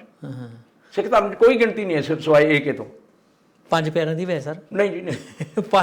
ਪੰਜਾਂ 'ਚ ਪਰਮੇਸ਼ਰ, ਡੈਮੋਕ੍ਰੇਸੀ, 5 ਪਿਆਰੇ ਗੱਲਾਂ। ਸਿੱਖ ਧਰਮ ਗੁਰੂ ਗ੍ਰੰਥ ਸਾਹਿਬ ਦੇ ਵਿੱਚ ਗਿਣਤੀ ਸਿਰਫ ਇੱਕੋ ਹੀ ਦਿੱਤੀ ਹੈ। ਅੱਛਾ, ਹਾਂਜੀ, ਉਹਦੇ ਇੱਕ ਓਂਕਾਰ ਸ਼ਾਇਦ ਉਹਦੇ ਬਸ ਇੱਕੋ ਹੀ ਗਿਣਤੀ ਹੈ, ਉਦੋਂ ਤਾਂ ਗਿਣਤੀ ਨਹੀਂ ਹੈ ਰੱਬ ਵਾਸਤੇ, ਹੈ ਨਾ ਜੀ? ਹਾਂ, ਬਸ ਉਦੋਂ ਤਾਂ ਅੱਗੇ ਗਿਣਤੀ 2 4 5 7 10 ਨਹੀਂ ਹੈਗੀ। ਅੱਛਾ, ਫਿਰ ਜਿਹੜਾ ਇਹ ਇਤਿਹਾਸ 'ਚ ਲੋਕ ਜ਼ਿਕਰ ਕਰਦੇ ਆ ਕਿ ਗੁਰੂ ਸਾਹਿਬ ਨੇ ਬਹੁਤ ਸਾਰਾ ਇਤਿਹਾਸ ਸੀਗਾ, ਉਹ ਸਾਂਭਿਆ ਹੁੰਦਾ ਰਹੇ, ਸਾਡੇ ਕੋਲ ਬੜਾ ਅਮੀਰ ਖਜ਼ਾਨਾ ਹੁੰਦਾ, ਤੇ ਉਹ ਸਰਸਾ ਨਦੀ 'ਚ ਵਹਿ ਗਿਆ ਸੀਗਾ। ਤੇ ਇਹਦਾ ਮਤਲਬ ਕਿਸੇ ਨੂੰ ਕਿੱਥੋਂ ਪਤਾ ਲੱਗਾ? ਇਹਦਾ ਮਤਲਬ ਇਹ ਆ ਫਿਰ ਇਹ ਵੀ ਗੱਲ ਜਿਹੜੀ ਆ, ਫਿਰ ਜਿਹੜੇ ਗੁਰੂ ਸਾਹਿਬ ਦੇ ਕੋਲ ਕਵੀ ਹੋਣਗੇ ਜਾਂ ਕੋਈ ਲਿਟਰੇਚਰ ਹੋਏਗਾ, ਗੁਰੂ ਸਾਹਿਬ ਆਪ ਵੀ ਅੱਛੇ ਲੇਖਕ ਸੀ ਨਾ ਜੀ, ਕਿੰਨੀਆਂ ਭਾਸ਼ਾਵਾਂ ਦੇ ਜਾਣੂ ਸੀਗੇ ਉਹਨਾਂ ਨੇ ਵੀ ਕੁਝ ਰਚਨਾਵਾਂ ਲਿਖੀਆਂ ਹੋਣਗੀਆਂ, ਉਹ ਫਿਰ ਕਿੱਥੇ ਗਈਆਂ ਸਾਰੀਆਂ?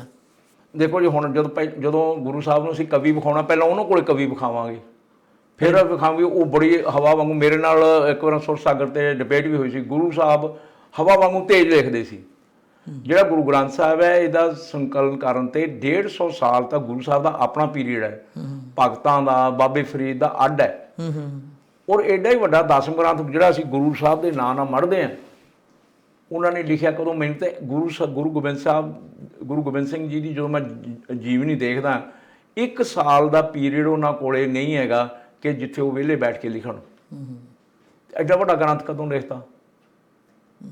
ਸੋ ਫਿਰ ਉਸ ਗ੍ਰੰਥ 'ਚ ਜੋ ਲਿਖਿਆ ਉਹ ਆਲਰੇਡੀ ਪਹਿਲਾਂ ਚਰਿਤਰੋ ਪਾਖਿਆਨ ਦਾ ਮਤਲਬ ਉਹ ਕਹਾਣੀਆਂ ਜਿਹੜੀਆਂ ਆਲਰੇਡੀ ਸਮਾਜ 'ਚ ਐਗਜ਼ਿਸਟ ਕਰਦੀਆਂ ਪਈਆਂ। ਅਸੀਂ ਤਾਂ ਅੱਖਰਾਂ ਦੀ ਚੀਰ ਫਾੜ ਹੀ ਨਹੀਂ ਕਰਦੇ। ਉਹ ਤਾਂ ਚੰਡੀ ਦੀ ਵਾਰ ਬਾਰੇ ਵੀ ਇਹੋ ਕਿਹਾ ਜਾਂਦਾ ਕਿ ਮਾਰਕੰਡੇ ਪ੍ਰਾਂਤ ਦੀ ਕਥਾ ਹੈ ਤੇ ਉਹ ਚੋਂ ਆਈ। ਹਾਂ, ਮੇਰੇ ਕੋਲ ਹਿੰਦੀ 'ਚ ਜੇ ਕੋਈ ਕਰਨਾ ਹੋਇਆ ਪ੍ਰੋਗਰਾਮ, ਮੇਰੇ ਕੋਲ ਹਿੰਦੀ ਦੇ ਉਹ ਗ੍ਰੰਥ ਵੀ ਰੱਖੇ ਹੋਏ ਆ ਜਿਨ੍ਹਾਂ ਦੇ ਵਿੱਚ। ਚਲੋ ਆਪਾਂ 10ਵੇਂ ਗ੍ਰੰਥ ਦੀ ਅੱਜ ਗੱਲ ਨਹੀਂ ਕਰ ਰਹੇ, ਨਾ ਉਸ ਪਾਸੇ ਜਾਈਏ। ਮੈਂ ਚਲੋ ਇਹ ਜਾਣਨਾ ਚਾਹੁੰਦਾ ਸੀਗਾ ਵੀ ਚਲੋ ਹੋ ਸਕਦਾ ਹੈ ਕੋਈ ਇਤਿਹਾਸ 'ਚ ਗੁਰੂ ਸਾਹਿਬ ਦੇ ਨਾਲ ਜਿੱਦਾਂ ਭਾਈ ਨੰਦ ਲਾਲ 2 ਹੋਏ ਆ, ਤੇ ਇੱਕ ਉਹ ਜਿਹੜੀ ਜਿਨ੍ਹਾਂ ਨੇ ਉਹ ਵੀ ਲਿਖਿਆ ਜੀ ਬਾਦਸ਼ਾਹ ਦਰਵੇਸ਼ ਗੁਰੂ ਗੋਬਿੰਦ ਸਿੰਘ, ਇਹ ਉਹ ਵੀ ਨੰਦ ਲਾਲ ਜੀ ਕਵੀ ਤੇ ਹੈ ਨਾ ਉਹਨਾਂ ਕੋਲ? ਕਵੀ ਤੇ ਕਿਤਨੇ ਹੈ, ਪਰ 52 ਕਿਉਂ? ਮੇਰਾ ਮਤਲਬ ਅੱਛਾ, ਚਲੋ 52 ਦਾ ਫਰਕ ਹੋ ਸਕਦਾ, 50 ਹੋਣਗੇ, 40 ਹੋਣਗੇ। ਸਰ ਗੁਰੂ ਸਾਹਿਬ ਨੂੰ ਇੰਨੀ ਚੇਤਨਤਾ ਤੇ ਹੈ ਸੀ ਨਾ ਕਿ ਆਪਾਂ ਨੇ ਕੋਈ ਇਤਿਹਾਸ ਵੀ ਸਾਹਮਣਾ ਹੈ, ਆਪਣਾ ਕੁਝ ਲਿਖਾਉਣਾ ਹੈ, ਤੇ ਫਿਰ ਉਹ ਜਿਹੜੇ ਲਿਖਤਾਂ ਕੋਈ ਬਣਾਈਆਂ ਹੋਣਗੀਆਂ, ਜੇ ਗੁਰੂ ਸਾਹਿਬ ਨੂੰ ਇੰਨਾ ਸਮਝ ਸੀਗੀ। ਕਿਹਾ ਜਾਂਦਾ ਗੁਰੂ ਸਾਹਿਬ ਆਪ ਬ੍ਰਿਜ ਭਾਸ਼ਾ ਜਾਣਦੇ ਸੀਗੇ, ਸੰਸਕ੍ਰਿਤ ਜਾਣਦੇ ਸੀਗੇ, ਕਿਉਂਕਿ ਉਹ ਬਾਦਸ਼ਾਹਾਂ ਦੀ ਤਰ੍ਹਾਂ ਪਲੇ ਸੀਗੇ, ਮਤਲਬ ਗੁਰੂ ਘਰ ਦੀ। ਬਿਲਕੁਲ। ਤੇ ਉਹਨਾਂ ਦੀ ਪੜ੍ਹਾਈ ਲਿਖਾਈ ਵਾਲੋ ਚੇਜ ਤੇ ਰੱਖਿਆ ਹੀ ਹੋਏਗਾ ਬਕਾਇਦਾ। ਜਿਹੜੀ ਗੱਲ ਤੁਸੀਂ ਕਿਹਾ ਵੀ ਗੁਰੂ ਸਾਹਿਬ ਨੇ 5 ਬੰਦੇ ਬਨਾਰਸ ਭੇਜੇ, ਕਾਸ਼ੀ ਉੱਥੋਂ ਸੰਸਕ੍ਰਿਤ ਸਿੱਖਣ ਵਾਸਤੇ, ਇਹ ਵੀ ਗਲਤ ਹੈ। ਗੁਰੂ ਅਰਜਨ ਪਾਤਸ਼ਾਹ ਦੇ ਸੰਸਕ੍ਰਿਤ ਦੇ ਸ਼ਲੋਕ ਹੈ। ਗੁਰੂ ਨਾਨਕ ਸਾਹਿਬ ਦੀਆਂ ਕਿੰਨੀਆਂ ਭਾਸ਼ਾਵਾਂ ਇਸ ਗ੍ਰੰਥ 'ਚ, ਗੁਰੂ ਗ੍ਰੰਥ ਸਾਹਿਬ ਦੇ ਵਿੱਚ। ਗੁਰੂ ਨਾਨਕ ਸਾਹਿਬ ਦੀ ਆਪਣੀ ਬਾਣੀ ਦੇ ਵਿੱਚ ਅਰਬੀ ਦੇ ਸ਼ਲੋਕ ਵੀ ਹੈਗੇ। ਹਾਂਜੀ, ਮੈਂ ਹੈਰਾਨ ਹੈ ਕਿ ਜਿਹੜਾ ਬੰਦਾ ਗੁਰੂ ਗ੍ਰੰਥ ਸਾਹਿਬ ਨੂੰ ਪੜ੍ਹ ਸਕਦਾ ਹੈ ਤੇ ਉਹਨੂੰ ਇਹ ਪਤਾ ਲੱਗ ਗਿਆ ਵੀ ਪੰਡਤ ਮੁੱਲਾ ਜੋ ਲਿਖਦੀ ਹੈ ਛਾੜ ਚਲੇ ਹਮ ਕਛੂ ਨਾ ਲਿਆ, ਬਾਮਣ ਗੁਰੂ ਹੈ ਜਗਤ ਕਾ ਭਗਤਨ ਕਾ ਗੁਰਨਾ ਹੈ, ਹਮਰਾ ਝਗੜਾ ਰਹਾ ਨਾ ਕੋ ਪੰਡਤ ਮੁੱਲਾ ਛਾੜੇ ਦੋ। ਫਿਰ ਗੁਰੂ ਸਾਹਿਬ ਉਹਨਾਂ ਸਿੱਖਾਂ ਨੂੰ ਪੰਡਤਾਂ ਕੋਲ ਭੇਜਣਗੇ ਸਿੱਖਣ ਵਾਸਤੇ। ਗੁਰੂ ਸਾਹਿਬ ਆਪ ਅਨਪੜ੍ਹ ਸੀ, ਗੁਰੂ ਸਾਹਿਬ ਪੜ੍ਹੇ ਲਿਖੇ, ਤੁਸੀਂ ਹੁਣੇ ਕਹਿ ਕੇ ਹਟੇ। ਤੇ ਜੇ ਗੁਰੂ ਸਾਹਿਬ ਪੜ੍ਹੇ ਲਿਖੇ ਆ ਤੇ ਆਪਣੇ ਸਿੱਖਾਂ ਨੂੰ ਆਪ ਪੜ੍ਹਾਓ। ਨਹੀਂ, ਲੈਂਗੁਏਜ ਸਿੱਖਣ ਲਈ ਤੇ ਭੇਜ ਹੀ ਸਕਦੇ ਆ ਨਾ ਜੀ। ਗੁਰੂ ਸਾਹਿਬ ਨੇ ਵੈਸੇ ਵੀ ਇੱਕ ਸਾਡੇ ਰਵਾਇਤ ਆ, ਜਿਸ ਬੰਦੇ ਨੂੰ ਬਹੁਤ ਵੱਡਾ ਦੱਸਣਾ ਹੁੰਦਾ ਉਹਨੂੰ ਅਸੀਂ ਬਨਾਰਸ ਜ਼ਰੂਰ ਭੇਜ ਦਿੰਦੇ ਆ ਕਿ ਉਹ ਉੱਥੋਂ ਪੜ੍ਹ ਕੇ ਆਇਆ ਸੀ, ਜੋ ਉਦੋਂ ਸਮੇਂ ਦੀ ਯੂਨੀਵਰਸਿਟੀ ਆ। ਅੱਜ ਦੀਆਂ ਗੱਲਾਂ ਮੈਂ ਜਦੋਂ ਹਾਸ਼ਮ ਦਾ ਜ਼ਿਕਰ ਬਾਰ-ਬਾਰ ਕਰਦਾ, ਹਾਸ਼ਮ ਬਾਰੇ ਵੀ ਕਿਹਾ ਜਾਂਦਾ ਕਿ ਉਹ ਸੰਸਕ੍ਰਿਤ ਪੜ੍ਹਨ ਬਨਾਰਸ ਗਿਆ ਜੀ, ਮੁਸਲਮਾਨ ਹੋਊਗਾ। ਪਰ ਇਹ ਅੱਜ ਦੀਆਂ ਗੱਲਾਂ ਹੈ। ਅਸੀਂ ਵੇਖਣਾ ਹੈ ਵੀ ਗੁਰੂ ਸਾਹਿਬ ਦੇ ਕੋਲ ਜੇ ਕਵੀ ਹੈ, ਜੇ ਆਪਣਾ ਭਾਈ ਨੰਦ ਲਾਲ ਹੈ ਜਿਹੜਾ ਅਰਬੀ ਫਾਰਸੀ ਦਾ ਮਾਹਿਰ ਹੈ, ਤੇ ਫਿਰ ਉਹ ਆਪਣੇ ਸਿੱਖਾਂ ਨੂੰ ਕਾਸ਼ੀ ਪੰਡਤਾਂ ਕੋਲ ਅਨਨੋਨ ਕੋਲ ਭੇਜਣਗੇ। ਪੰਡਤਾਂ ਦਾ ਤਾਂ ਫਾਹਾ ਵੱਢਿਆ ਹੋਇਆ ਨਾ, ਪੰਡਤ ਮੁੱਲਾ ਛਾੜੇ ਦੋ ਹਮਰਾ ਝਗੜਾ ਰਹਾ ਨਾ ਕੋ, ਪੰਡਤ ਮੁੱਲਾ ਛਾੜੇ ਦੋ, ਪੰਡਤ ਮੁੱਲਾ ਜੋ ਲਿਖ ਦਿਆ ਛਾੜ ਚਲੇ ਹਮ ਕਛੂ ਨਾ ਲਿਆ। ਉਹਨਾਂ ਨੂੰ ਤਾਂ ਬਿਲਕੁਲ ਸਾਈਡ ਤੇ ਕਰਤਾ। ਹੁਣ ਜਾਣ ਦੀ ਲੋੜ ਨਹੀਂ ਹੈ, ਉੱਥੇ ਨਹੀਂ ਜਾਣ ਦੀ ਲੋੜ। ਵਿਦਵਾਨ ਲੋਕ ਜੇ ਬਨਾਰਸ 'ਚ ਆਇਆ ਤੇ ਕੀ ਉਹ ਆਪਣੇ ਅਨੰਦਪੁਰ ਨਹੀਂ ਹੈਗੇ? ਅੱਛਾ, ਹੁਣ ਥੋੜਾ ਜਿਹਾ ਦ੍ਰਿਸ਼ ਤੁਸੀਂ ਸਾਨੂੰ ਸਮਝਾਓ ਚਮਕੌਰ ਦੇ ਯੁੱਧ ਦਾ। ਹਾਂਜੀ। ਉਹ ਜਿਹੜੇ ਮੁਸਲਮ ਕਵੀ ਆ ਉਹਨਾਂ ਨੇ ਬੜਾ ਅੱਲਾ ਯਾਰ ਖਾਂ ਜੋਗੀ, ਅੱਲਾ ਯਾਰ ਖਾਂ ਜੋਗੀ ਦਾ ਜਿਹੜਾ ਬਹੁਤ ਜ਼ਿਕਰ ਆਉਂਦਾ ਆ ਕਿ ਉਹਨੇ ਉਸ ਯੁੱਧ ਦਾ ਜਿਹੜਾ ਜ਼ਿਕਰ ਕੀਤਾ ਆ ਉਹ ਬੜਾ ਇੰਥੈਂਟਿਕ ਆ ਔਰ ਬਹੁਤ ਵਧੀਆ, ਕਿਉਂਕਿ ਉਹ ਵੀ ਸਮਕਾਲੀ ਦੱਸਿਆ ਜਾਂਦਾ ਉਸ ਸਮੇਂ ਦਾ। ਅੱਲਾ ਯਾਰ ਖਾਂ ਜੋਗੀ ਨੇ ਇਹ ਕਵਿਤਾਵਾਂ ਨੇ, ਉਹ ਸਮਕਾਲੀ ਨਹੀਂ ਹੈ ਜੀ। ਇਹ 1917 ਦੇ ਵਿੱਚ ਕਵਿਤਾ ਲਿਖਦਾ ਹੈ। ਫਿਰ ਤਾਂ ਬਹੁਤ ਹੁਣ ਦੀਆਂ ਗੱਲਾਂ ਇਹ ਤਾਂ ਫਿਰ। ਹਾਂ, ਇਹ ਅੱਜ ਦੀਆਂ ਹੈ ਜੀ। ਇਹ ਮਤਲਬ ਅੱਜ ਤੋਂ 100 ਸਾਲ ਪਹਿਲਾਂ ਹੋਇਆ। ਇਹ 20ਵੀਂ ਸਦੀ ਦੇ ਐਂਡ 19ਵੀਂ ਸਦੀ ਦੇ ਐਂਡ ਤੇ 20ਵੀਂ ਸਦੀ ਦੇ ਸ਼ੁਰੂ ਦੇ ਵਿੱਚ ਕਿਧਰੇ ਇਹ ਐਕਸਪਾਇਰ ਹੋਇਆ। ਇਹਨੇ ਇੱਥੇ ਕਿ ਰਿਹਾ ਉਹ ਗੁਰੂ ਸਾਹਿਬ ਦੇ ਸਮਕਾਲੀ ਨਹੀਂ ਹੈ। ਗੱਲਾਂ ਸੁਣੀਆਂ ਹੋਈਆਂ ਪਰ ਉਹਨਾਂ ਨੇ ਲਿਖੀਆਂ ਇਸ ਲਹਿਜੇ ਦੇ ਵਿੱਚ ਹੈ ਕਿ ਬੰਦੇ ਦੇ ਰੌਂਗਟੇ ਖੜੇ ਹੋ ਜਾਂਦੇ। ਚਾਰੋਂ ਗੁਰੂ ਕੇ ਸਿੱਖਣ ਦੀ ਜਿਹੜੀਆਂ ਵਾਰਤਾ ਇਹਦੇ ਵਿੱਚ ਹੈ ਲਿਖੀ ਹੋਈ। ਹੁਣ ਮੈਨੂੰ ਉਹਦੀ ਪੰਜਾਬੀ ਇਹੋ ਜਿਹੀ ਹੈ, ਉਹਨਾਂ ਨੇ ਉਹ ਲੈਂਗੁਏਜ ਜਿਹੜੀ ਉਹਨਾਂ ਨੇ ਪੰਜਾਬੀ ਲਿਪੀ ਅੰਦਰ ਕਰਤਾ, ਪਰ ਬੁਲਾਣੀ ਬੜੀ ਔਖੀ ਹੈ। ਇਹਨੂੰ ਬੜੇ ਧਿਆਨ ਨਾਲ ਪੜ੍ਹਨਾ ਪੈਂਦਾ ਔਰ ਬੜੀ ਬਹਾਦਰੀ ਦੀਆਂ ਗੱਲਾਂ ਗੁਰੂ ਸਾਹਿਬ ਦੇ ਸਾਹਿਬਜ਼ਾਦਿਆਂ ਬਾਰੇ ਲਿਖੀਆਂ, ਬੜੀ ਬਹਾਦਰੀ ਦੀਆਂ। ਆਪੇ ਕਿੱਦਾਂ ਉਹਨਾਂ ਨੂੰ ਤਿਆਰ ਕਰਕੇ ਭੇਜਿਆ, ਕਿੱਦਾਂ ਅਜੀਤ ਸਿੰਘ ਨੇ ਆ ਕੇ ਆਗਿਆ ਮੰਗੀ ਕਿ ਮੈਂ ਜਾਵਾਂ। ਅੱਛਾ, ਉਹ ਦ੍ਰਿਸ਼ ਜਿਹੜਾ ਆ ਉਹ ਵੈਸੇ ਵਾਕਿਆ ਹੀ ਉਹ ਦ੍ਰਿਸ਼ ਹੁਣ ਵਰਗਾ ਤਾਂ ਸਮਾਂ ਨਹੀਂ ਕਿ ਉੱਥੇ ਵੀਡੀਓ ਕੈਮਰੇ ਲੱਗੇ ਜਾਂ ਕਿਤੇ ਆਪਾਂ ਰੱਖ ਸਕਦੇ ਹਾਂ। ਉਹ ਤੇ ਫਿਰ ਕਲਪਨਾ ਹੀ ਕਰ ਸਕਦੇ ਹਾਂ ਕਿ ਥੋੜ੍ਹੇ ਜਿਹੇ ਲੋਕ ਸੀ ਤੇ ਉਹਨਾਂ ਨੇ ਕਿੱਡੀ ਬਹਾਦਰੀ ਨਾਲ ਲੜਾਈ ਲੜੀ। ਹੁਣ ਜਦੋਂ ਇਹੋ ਜਿਹੀ ਲੜਾਈ ਹੈ ਕਿ ਅੰਦਰ 40 ਬੰਦੇ ਬਾਹਰ 1000 ਬੰਦਾ ਬੈਠਾ ਹੈ, ਤੇ ਫਿਰ ਉਹਨਾਂ ਨੂੰ ਅਸੀਂ ਬਹਾਦਰ ਹੀ ਕਹਿ ਸਕਦੇ ਹਾਂ ਨਾ। ਹਾਂ, ਬਹਾਦਰੀ ਕਹਿ ਸਕਦੇ ਹਾਂ। ਤੁਸੀਂ ਇਹਨੂੰ ਜੋੜ ਲਓ ਜੀ 71 ਦੀ ਲੜਾਈ ਨਾਲ, ਜਿੱਥੇ ਉਹ ਪਤਾ ਨਹੀਂ 95,000 ਬੰਦਾ ਜਿਹੜਾ ਉਹਨਾਂ ਕੋਲ ਦਾਰੂ ਸਿੱਕਾ ਵੀ ਹੈਗਾ, ਸਾਰਾ ਕੁਝ ਹੈਗਾ, ਰਾਈਫਲਾਂ ਵੀ ਹੈਗੀਆਂ, ਸਭ ਕੁਝ ਹੋਣ ਦੇ ਬਾਵਜੂਦ ਵੀ ਜਨਰਲ ਨਿਆਜੀ ਆਪਣੇ ਸਰੈਂਡਰ ਕਰਦਾ ਨਾ ਜਨਰਲ ਨਿਆਜੀ ਆਪਣੇ ਢਾਕੇ ਦੇ ਵਿੱਚ। ਤੇ ਗੁਰੂ ਸਾਹਿਬ ਦੇ ਬੰਦੇ ਤਾਂ ਸਿਰਫ ਥੋੜੇ ਜਿਹੇ ਆ, ਅਖੀਰ ਤੇ 5 ਰਹਿਣ ਦੇ ਬਾਵਜੂਦ ਉਹ ਸਰੈਂਡਰ ਨਹੀਂ ਕਰਦੇ। ਗੁਰੂ ਸਾਹਿਬ ਆਪ ਵੀ। ਅੱਛਾ, ਜਿਹੜਾ ਉਹ ਸੰਗਤ ਸਿੰਘ ਵਾਲਾ ਕਿੱਸਾ ਵੀ ਗੁਰੂ ਸਾਹਿਬ ਦੀ ਸ਼ਕਲ ਮਿਲਦੀ ਸੀ ਤੇ ਉਹਨਾਂ ਨੂੰ ਬਿਠਾ ਕੇ ਉੱਥੇ ਉਹ ਕਿ ਯੁੱਧ ਨੀਤੀ ਦੇ ਨਾਲ, ਉਹ ਥੋੜੀ ਜਿਹੀ ਗੱਲ ਥੋੜੀ ਸਮਝਾਓ ਸਾਨੂੰ। ਉਹ ਠੀਕ ਕਹਿੰਦੇ ਜੀ, ਕਿਉਂਕਿ ਛੇਤੀ ਪਤਾ ਨਾ ਲੱਗੇ ਕਿ ਗੁਰੂ ਸਾਹਿਬ ਚਲੇ ਗਏ ਆ। ਉਹਨਾਂ ਨੂੰ ਇੱਕ ਦਿਹਾੜੀ ਤਾਂ ਇਹਦੇ ਵਿੱਚ ਮਿਲ ਗਈ ਨਾ ਵੀ ਉਹ ਬੰਦਾ ਗੁਰੂ ਸਾਹਿਬ ਦੀ ਪੋਸ਼ਾਕ ਪਾ ਕੇ ਬੈਠਾ ਹੈ, ਕਣਗੀ ਲਾ ਕੇ ਬੈਠਾ ਹੈ, ਤੇ ਜਦੋਂ ਲੜਾਈ ਨਹੀਂ, ਪਰ ਉਹ ਅੰਦਰ ਬੈਠਾ ਦਿਖਦਾ ਥੋੜਾ ਹੋਏਗਾ ਉਹਨਾਂ ਨੂੰ। ਨਹੀਂ ਜੀ, ਉਹ ਲੜਾਈ ਕਰਨ ਵਾਸਤੇ ਆਇਆ ਨਾ ਬਾਹਰ। ਅੱਛਾ, ਫਿਰ ਬਾਹਰ ਚੜਾਈ ਲਿਆ ਬੰਦੇ ਤਾਂ ਅੰਦਰ ਮੇਰੇ ਖਿਆਲ 2 ਹੀ ਰਹਿ ਗਏ ਸੀ ਅਖੀਰ ਤੇ, ਜਦੋਂ ਗੁਰੂ ਸਾਹਿਬ ਤੇ ਨਾਲ ਉਹਨਾਂ ਦੇ ਦਇਆ ਸਿੰਘ ਤੇ ਇੱਕ ਪਿਆਰਾ ਹੋਰ ਚਲੇ ਗਏ। 4-5 ਬੰਦੇ ਰਹਿੰਦੇ, 2 ਰਹਿ ਗਏ, 3 ਚਲੇ ਗਏ। ਉਹਨਾਂ ਤਿੰਨਾਂ ਨੂੰ ਘੋੜਿਆਂ ਤੇ ਬਿਠਾ ਕੇ ਗਨੀ ਖਾਂ ਨਬੀ ਖਾਂ ਮਾਛੀਵਾੜੇ ਛੱਡ ਕੇ ਆਏ, ਸੇਫ ਜਗ੍ਹਾ ਤੇ ਪਹੁੰਚਾ ਕੇ। ਨਵੀਂ ਗੱਲ ਤੁਸੀਂ ਦੱਸ ਰਹੇ ਹੋ, ਮੈਂ ਨਹੀਂ ਕਦੀ ਜੇ ਪੜ੍ਹੀ ਜਾਂ ਹਾਂਜੀ, ਮੈਂ ਪੜ੍ਹੀ ਹੋਈ ਹੈ ਡਾਕਟਰ ਸੰਗਤ ਸਿੰਘ ਦੀ, ਡਾਕਟਰ ਸੰਗਤ ਸਿੰਘ ਦੀ। ਅੱਛਾ ਅੱਛਾ, ਤੇ ਫਿਰ ਜਿਹੜਾ ਸਾਹਿਬਜ਼ਾਦੇ ਨੇ ਵੱਡੇ ਉਹ ਜਦੋਂ ਸ਼ਹੀਦ ਹੋ ਜਾਂਦੇ ਆ, ਸ਼ਾਮ ਤੱਕ ਉਹਨਾਂ ਨੂੰ ਇਹ ਨਹੀਂ ਪਤਾ ਲੱਗਾ ਵੀ ਇਹ ਗੁਰੂ ਗੋਬਿੰਦ ਸਿੰਘ ਹੈ ਜਾਂ ਇਹ ਸੰਗਤ ਸਿੰਘ ਹੈ। ਅੱਛਾ, ਇੱਕ ਦਿਨ ਹੋਰ ਮਿਲ ਗਿਆ। ਇਹਨੇ ਚ ਉਧਰੋਂ ਤਿਆਰੀ ਕਰਕੇ ਮਾਛੀਵਾੜ ਦੇ ਜੰਗਲ ਚੋਂ ਗਾਂ ਨੂੰ ਉੱਚ ਦਾ ਪੀਰ ਬਣ ਕੇ ਤੇ ਗਾਂ ਨਿਕਲ ਗਏ। ਫਿਰ ਗਨੀ ਖਾਨ ਨਬੀ ਖਾਂ ਉੱਥੇ ਪਹੁੰਚ ਜਾਂਦੇ ਆ। ਉਹ ਰਾਤੋਂ ਰਾਤ ਛੱਡ ਕੇ ਕਿੰਨਾ ਜੀ ਘੋੜੇ। ਨਹੀਂ, ਅਗਲੇ ਦਿਨ ਫਿਰ ਇੱਕ ਸਟੋਰੀ ਤੇ ਆ ਨਾ ਵੀ ਉਹ ਤੁਹਾਨੂੰ ਮਾਛੀਵਾੜੇ ਤੋਂ ਵੀ ਉੱਚ ਦਾ ਪੀਰ ਬਣਾ ਕੇ ਲੈ ਕੇ ਜਾਂਦੇ ਅੱਗੇ। ਉਹ ਗਨੀ ਖਾਨ ਤੇ ਨਬੀ ਖਾਨ ਨਹੀਂ ਹੈ। ਇੱਕ ਤਾਂ ਪੀਰ ਹੈ ਕੋਈ, ਉਹਨਾਂ ਦਾ ਨਾਂ ਗਨੀ ਖਾਨ ਨਬੀ ਖਾਨ ਨਹੀਂ ਹੈ। ਜਿਹੜੇ ਆਪਣੇ ਦਇਆ ਸਿੰਘ ਤੇ ਧਰਮ ਸਿੰਘ ਹੈ ਜਾਂ ਕੋਈ ਹੋਰ ਪਿਆਰਾ ਹੈ, ਉਹਨਾਂ ਨੇ ਵਾਲ ਖਿਲਾਰ ਕੇ ਉਹ ਆਪ ਮੁਸਲਮਾਨ ਹਨ। ਉਹ ਹੈ 2 ਬੰਦੇ ਹੋਰ ਨਾਲ ਲੱਗੇ ਹੈ ਤੇ ਇੱਕ ਉਹਨਾਂ ਨੂੰ ਚੌਰ ਕਰਦਾ ਜਾਂਦਾ। ਹਾਂਜੀ, ਉਹਨਾਂ ਦਾ ਮਤਲਬ ਜ਼ਿਕਰ ਨਹੀਂ ਹੈ ਇਤਿਹਾਸ ਨਾਮਾਂ ਦਾ। ਬਾਅਦ ਚ ਨਹੀਂ। ਅੱਛਾ, ਮੈਂ ਫਿਰ ਤਾਂ ਜੇ ਉਹ ਗਨੀ ਖਾਂ ਤੇ ਨਬੀ ਅਗਲੇ ਦਿਨ ਉੱਥੇ ਉਹਨਾਂ ਕੋਲ ਫੇਰ ਪਹੁੰਚ ਜਾਂਦੇ, ਫਿਰ ਤਾਂ ਉਹਨਾਂ ਨੂੰ ਫੜਨਾ ਚਾਹੀਦਾ। ਤੇ ਇਤਿਹਾਸ 'ਚ ਤੇ ਦੱਸਿਆ ਜਾਂਦਾ ਵੀ ਗਨੀ ਖਾਂ ਨਬੀ ਖਾਂ ਜਿਹੜੇ ਆ ਘੋੜਿਆਂ ਦੇ ਵਪਾਰੀ ਸੀ, ਗੁਰੂ ਸਾਹਿਬ ਨੂੰ ਘੋੜੇ ਦਿੰਦੇ ਹੁੰਦੇ ਸੀਗੇ ਤੇ ਉਹਨਾਂ ਨੇ ਫਿਰ ਉਹਨਾਂ ਨੂੰ ਉੱਥੋਂ ਕੱਢਿਆ। ਫਿਰ ਹੋ ਸਕਦਾ ਗਨੀ ਖਾਂ ਤੇ ਨਬੀ ਖਾਂ 2 ਹੋਰ ਹੋਣ, ਪਰ ਜਿਹੜੇ ਮਲੇਰਕੋਟਲੀਆਂ ਫੌਜਾਂ ਦੇ ਸੇਪਾ ਸਲਾਰ ਆ ਉਹ ਰਾਤ ਨੂੰ ਸੇਫ, ਉਹ ਗੁਰੂ ਸਾਹਿਬ ਦੇ ਪਾਸ਼ਕ ਵੀ ਹੈ ਨਾ, ਇਸ ਕਰਕੇ ਉੱਥੋਂ ਜੰਗ ਚੋਂ ਆਸ਼ਿਕ ਤੇ ਘੋੜਿਆਂ ਵਾਲੇ ਵੀ ਹੋਣਗੇ, ਭਾਵੇਂ ਵਪਾਰ ਹੀ ਕਰਦੇ ਹੋਣਗੇ। ਗੁਰੂ ਸਾਹਿਬ ਨੂੰ ਅਗਰ ਘੋੜੇ ਦਿੰਦੇ ਆ, ਹਥਿਆਰ ਦਿੰਦੇ ਆ ਤੇ ਇੱਕ ਹੁੰਦਾ ਸਟੇਟ ਦੇ ਵਿਰੋਧੀ ਭੁਗਤਦੇ ਆ ਨਾ ਉਸ ਸਮੇਂ ਦੀ ਤੇ ਉਹ ਫਿਰ ਉਹ ਵੀ ਤੇ ਗੁਰੂ ਸਾਹਿਬ ਦੇ ਪਾਸ਼ਕ ਹੀ ਹੋਣਗੇ ਨਾ। ਬਿਲਕੁਲ, ਤੁਹਾਡੀ ਗੱਲ ਠੀਕ ਹੈ ਕਿ ਵਪਾਰੀ ਹਮੇਸ਼ਾ ਮਿੱਤਰਤਾ ਹੀ ਕਾਇਮ ਕਰੇਗਾ ਨਾ। ਪਰ ਉਹ ਗਨੀ ਖਾਂ ਨਬੀ ਖਾਂ ਕੋਈ ਹੋਰ ਹੋ ਸਕਦੇ ਆ। ਇਹ ਗਨੀ ਖਾਂ ਨਬੀ ਖਾਂ ਸਿਪਾ ਸਲਾਰ ਜਿਹੜੇ ਠੀਕ ਰਾਤ ਨੂੰ ਆਪਣੇ ਨਾਲ ਵਰਦੀ ਪਵਾ ਕੇ ਗੁਰੂ ਸਾਹਿਬ ਨੂੰ ਤੇ ਉੱਥੇ ਠੀਕ ਥਾਂ ਤੇ ਪਹੁੰਚਾਉਂਦੇ, ਤਾੜੀ ਮਾਰ ਕੇ ਤੇ ਗਿਆ ਤੇ ਇਦਾਂ ਹੋ ਗਈ। ਇਦਾਂ ਨਹੀਂ ਜਾਇਆ ਜਾਂਦਾ ਹੁੰਦਾ। ਇਦਾਂ ਨਹੀਂ ਜਾਏਗਾ। ਅੱਛਾ, ਪਰ ਸਾਹਿਬਜ਼ਾਦੇ ਜਦੋਂ ਯੁੱਧ 'ਚ ਸ਼ਹੀਦ ਹੋ ਜਾਂਦੇ ਆ ਜੀ, ਆਪਾਂ ਲਾਸਟ ਗੱਲ ਕਰ ਲਈਏ, ਸਮਾਂ ਮੁੱਕ ਗਿਆ ਆਪਣਾ, ਤੇ ਉਹਨਾਂ ਬਾਰੇ ਵੀ ਬਹੁਤ ਸਾਰੀ ਆ ਕਿ ਜਿਹੜੇ ਕਥਾ ਕਰਨ ਵਾਲੇ ਆ ਜਾਂ ਢਾਡੀ ਰਾਗੀ ਦੱਸਦੇ ਆ, ਉਹ ਤੇ ਕਹਿੰਦੇ ਗੁਰੂ ਸਾਹਿਬ ਜਾਂਦੇ ਆ, ਹਨੇਰੇ 'ਚ ਉਹਨਾਂ ਦਾ ਪੈਰ ਲੱਗਦਾ ਹੈ, ਉਹ ਦੇਖਦੇ ਆ, ਤੇ ਸਾਹਿਬਜ਼ਾਦਾ, ਤੇ ਉਹ ਫਿਰ ਬਾਅਦ 'ਚ ਉਹਨਾਂ ਦੀ ਸ਼ਹਾਦਤ ਤੋਂ ਬਾਅਦ ਉਹਨਾਂ ਦੇ ਸੰਸਕਾਰ ਬਾਰੇ ਬੜੀਆਂ ਕਹਾਣੀਆਂ ਜੁੜਦੀਆਂ ਨੇ। ਤੁਸੀਂ ਉਹਦੇ ਬਾਰੇ ਕੋਈ ਜਾਣਕਾਰੀ ਹੈ ਤੁਹਾਡੇ? ਪਹਿਲੀ ਗੱਲ ਤਾਂ ਜੀ ਹੁਣ ਫੇਸਬੁੱਕ ਤੇ ਚੱਲ ਰਿਹਾ ਤੇ ਅਜੀਤ ਸਿੰਘ ਦੇ 352 ਤੀਰ ਵੱਜੇ ਜਾਂ 396 ਤੀਰ ਵੱਜੇ, ਕੋਈ ਗਿਣ ਕੇ ਆਇਆ? ਲਿਖਣ ਵਾਲੇ ਉਹੀ ਲਿਖੀ ਜਾਂਦੇ ਆ। ਫਿਰ ਨਹੀਂ, ਉਹ ਤੇ ਫਿਰ ਇਦਾਂ ਨਾ ਜੀ ਜੂਨ ਵਾਲਾ ਜੀ, ਜਦੋਂ ਯੁੱਧ ਦਾ ਹਾਲ ਲਿਖਣਾ ਨਾ, ਤੇ ਜਿੱਦਾਂ ਚੰਡੀ ਦੀ ਵਾਰ ਚ ਆਉਂਦੀ ਆ, ਸੱਟ ਪਈ ਜਮਦਾਨੀ ਦਲਾ ਮੁਕਾਬਲਾ, ਮਤਲਬ ਉਹ ਜੋਸ਼ ਭਰਨ ਲਈ ਉਸ ਚੀਜ਼ ਨੂੰ ਇਸ ਤਰ੍ਹਾਂ ਬੂਸਟ ਕੀਤਾ ਜਾਂਦਾ ਹੈ ਕਿ ਯੁੱਧ ਦਾ ਮੈਦਾਨ ਵੀ ਲੱਗੇ ਨਾ। ਜੇ ਉਹ ਕਹਿਣ ਵੀ ਚਪੇੜ ਮਾਰਤੀ ਆ ਗਏ ਤੇ ਯੁੱਧ ਤੇ ਨਾ ਹੋਇਆ ਜੀ, ਯੁੱਧ ਤੇ ਫਿਰ ਤੀਰ ਚੱਲੇ, ਕਿਰਪਾਨਾਂ ਚੱਲੀਆਂ, ਤੇ ਉਹਦਾ ਜਦੋਂ ਜ਼ਿਕਰ ਆਏਗਾ ਤੇ ਉੱਥੇ ਫਿਰ ਜ਼ਿਕਰ ਤੇ ਇਦਾਂ ਹੀ ਆਏਗਾ ਨਾ ਵੀ ਯੁੱਧ 'ਚ ਯੋਧਾ ਕਿੱਦਾਂ ਲੜਿਆ। ਉਹ ਗੱਲ ਇਹ ਆ ਜੀ ਵੀ ਜਦੋਂ ਗਿਣ ਕੇ 352 ਨੇਕਾਂ ਤੀਰ ਵੀ ਲੱਗ, ਉਹ ਫਿਰ ਤੁਹਾਡੀ 52 ਦੀ ਗਿਣਤੀ ਵਾਲੀ ਗੱਲ ਹੋ ਗਈ, ਗਿਣਤੀ ਵਾਲੀ ਗੱਲ ਆ ਜਾਂਦੀ। ਜਿਹੜੀ ਗੱਲ ਹਰਸ਼ਰਨ ਕੌਰ ਦੀ ਹੈ, ਇਹ ਅੱਜ ਤੋਂ 20-25 ਸਾਲ ਪਹਿਲਾਂ ਲੋਕਾਂ ਨੇ ਕੱਢਣੀ ਸ਼ੁਰੂ ਕੀਤੀ ਹੈ। ਮੈਂ ਡਾਕਟਰ ਆਪਣੇ ਹਰਜਿੰਦਰ ਸਿੰਘ ਦਲਗੀਰ ਦੇ ਰੈਫਰੈਂਸ ਨਾਲ ਗੱਲ ਕਰ ਰਿਹਾ ਜੀ। ਜਿਹੜੇ ਬੰਦੇ ਦੀ ਉਹ ਹਵੇਲੀ ਸੀ ਚਮਕੌਰ ਦੀ, ਇਹ 1955 ਤੱਕ ਉਸੇ ਤਰ੍ਹਾਂ ਰਹੀ ਹੈ। ਉਸ ਤੋਂ ਬਾਅਦ ਪਟਿਆਲੇ ਵਾਲੇ ਬਿਸ਼ਨ ਸਿੰਘ ਨੇ ਕਾਰ ਸੇਵਾ ਦੇ ਨਾਂ ਤੇ ਢਾਹ ਕੇ ਮਟਾਤੀ, ਇੱਕ ਗੱਲ। ਦੂਜਾ 3 ਬੰਦੇ ਆ ਜਿਹੜੇ ਉਹਨਾਂ ਦਾ ਸੰਸਕਾਰ ਕਰਦੇ ਆ, ਸਾਹਿਬਜ਼ਾਦਿਆਂ ਦਾ ਤੇ ਸਾਰੇ ਸਿੰਘਾਂ ਦੇ, ਸਿੰਘ ਜਿਹੜੇ ਸ਼ਹੀਦ ਹੋਏ ਆ। ਹਰਸ਼ਰਨ ਕੌਰ ਕਲਪਤ ਪਾਤਰ ਹੈ। ਇੱਕ ਹੈਗੇ ਆ ਜੀ ਭਾਈ ਬੁੱਧੀ ਚੰਦ, ਚੌਧਰੀ ਰਾਮ ਸਿੰਘ ਤੇ ਤਲੋਕ ਸਿੰਘ, ਫੂਲਕੀਆਂ ਸਟੇਟਾਂ ਦਾ ਕੋਈ ਬੰਦਾ ਹੈ। ਇਹ ਤਿੰਨੋਂ ਸਿਰਕੱਢ ਇਲਾਕੇ ਦੇ ਬੰਦੇ ਆ। ਇਹਨਾਂ ਨੇ ਸੰਸਕਾਰ ਕੀਤਾ ਤੇ ਇਹਨਾਂ ਨੂੰ ਪਰਮਿਸ਼ਨ ਫਿਰ ਮਿਲ ਜਾਂਦੀ ਹੈ? ਜਦੋਂ ਬੰਦੇ ਮਰ ਜਾਣਾ, ਅਸੀਂ ਬਹੁਤ ਅੱਜ ਕੱਲ੍ਹ ਬਣਾਈ ਜਾਂਦੇ ਆ ਜੀ, ਉਹ ਆਪਣੇ ਟੋਡਰ ਮੱਲ ਨੇ ਮੋਹਰਾਂ ਖੜੀਆਂ, ਫਿਰ ਮੋਹਰਾਂ ਐ ਨਹੀਂ ਪਾਉਣੇ, ਅਸੀਂ ਖੜੀਆਂ ਕਰਕੇ, ਤੇ ਸਾਰੀ ਦੁਨੀਆ ਦੀ ਅਮੀਰ ਜਗ੍ਹਾ, ਆਪਣੀ ਮਹਿੰਗੀ ਤੋਂ ਮਹਿੰਗੀ ਜਗ੍ਹਾ, ਪਤਾ ਨਹੀਂ ਯਾਰ, ਇੰਨਾ ਸਖਤ ਪਹਿਰਾ ਹੋਵੇ ਤੇ ਉੱਥੇ ਮੋਤੀ ਮਹਿਰਾ ਆ ਕੇ ਦੁੱਧ ਪਿਆ ਜੀ, ਇਹ ਕਿੱਦਾਂ ਹੋ ਜਾਏਗਾ?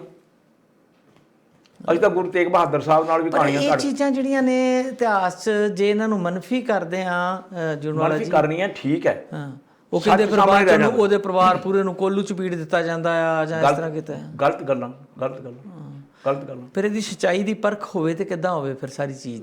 ਸੱਚਾਈ ਦੀ ਉਹਦਾ ਤੇ ਆਪਾਂ ਕਹਿ ਦਿੰਦੇ ਆ ਨਾ ਵੀ ਸਿੱਖੀਜ਼ਮ ਨੂੰ ਜਾਣਨਾ ਤੇ ਗੁਰੂ ਗ੍ਰੰਥ ਸਾਹਿਬ ਨੂੰ ਪੜ੍ਹੋ, ਤੇ ਜੇ ਸਿੱਖ ਇਤਿਹਾਸ ਨੂੰ ਜਾਣਨਾ ਫਿਰ ਕਿਹਨੂੰ ਪੜ੍ਹੀਏ? ਦੇਖੋ ਜੀ, ਇਹ ਕਿਤਾਬ ਦੇ ਵਿੱਚ ਜਿੱਥੇ ਆਪਣੇ ਚਾਰੋਂ ਸਾਹਿਬਜ਼ਾਦਿਆਂ ਦੀ ਸ਼ਹੀਦੀ ਦਾ ਜ਼ਿਕਰ ਕਰਦੇ ਪਿਆਰਾ ਸਿੰਘ ਪਦਮ ਲਿਖਦੇ ਆ ਨਾ, ਸਰਹੰਦ ਦੇ ਵਿੱਚ ਸਦਨਾ ਆਪਣਾ ਭਗਤ ਵੀ ਹੈ, ਸਦਨਾ ਕਸਾਈ ਕਰਕੇ। ਜੀ, ਸਦਨਾ ਕਸਾਈ ਦਾ ਨਾਮ ਦਾ।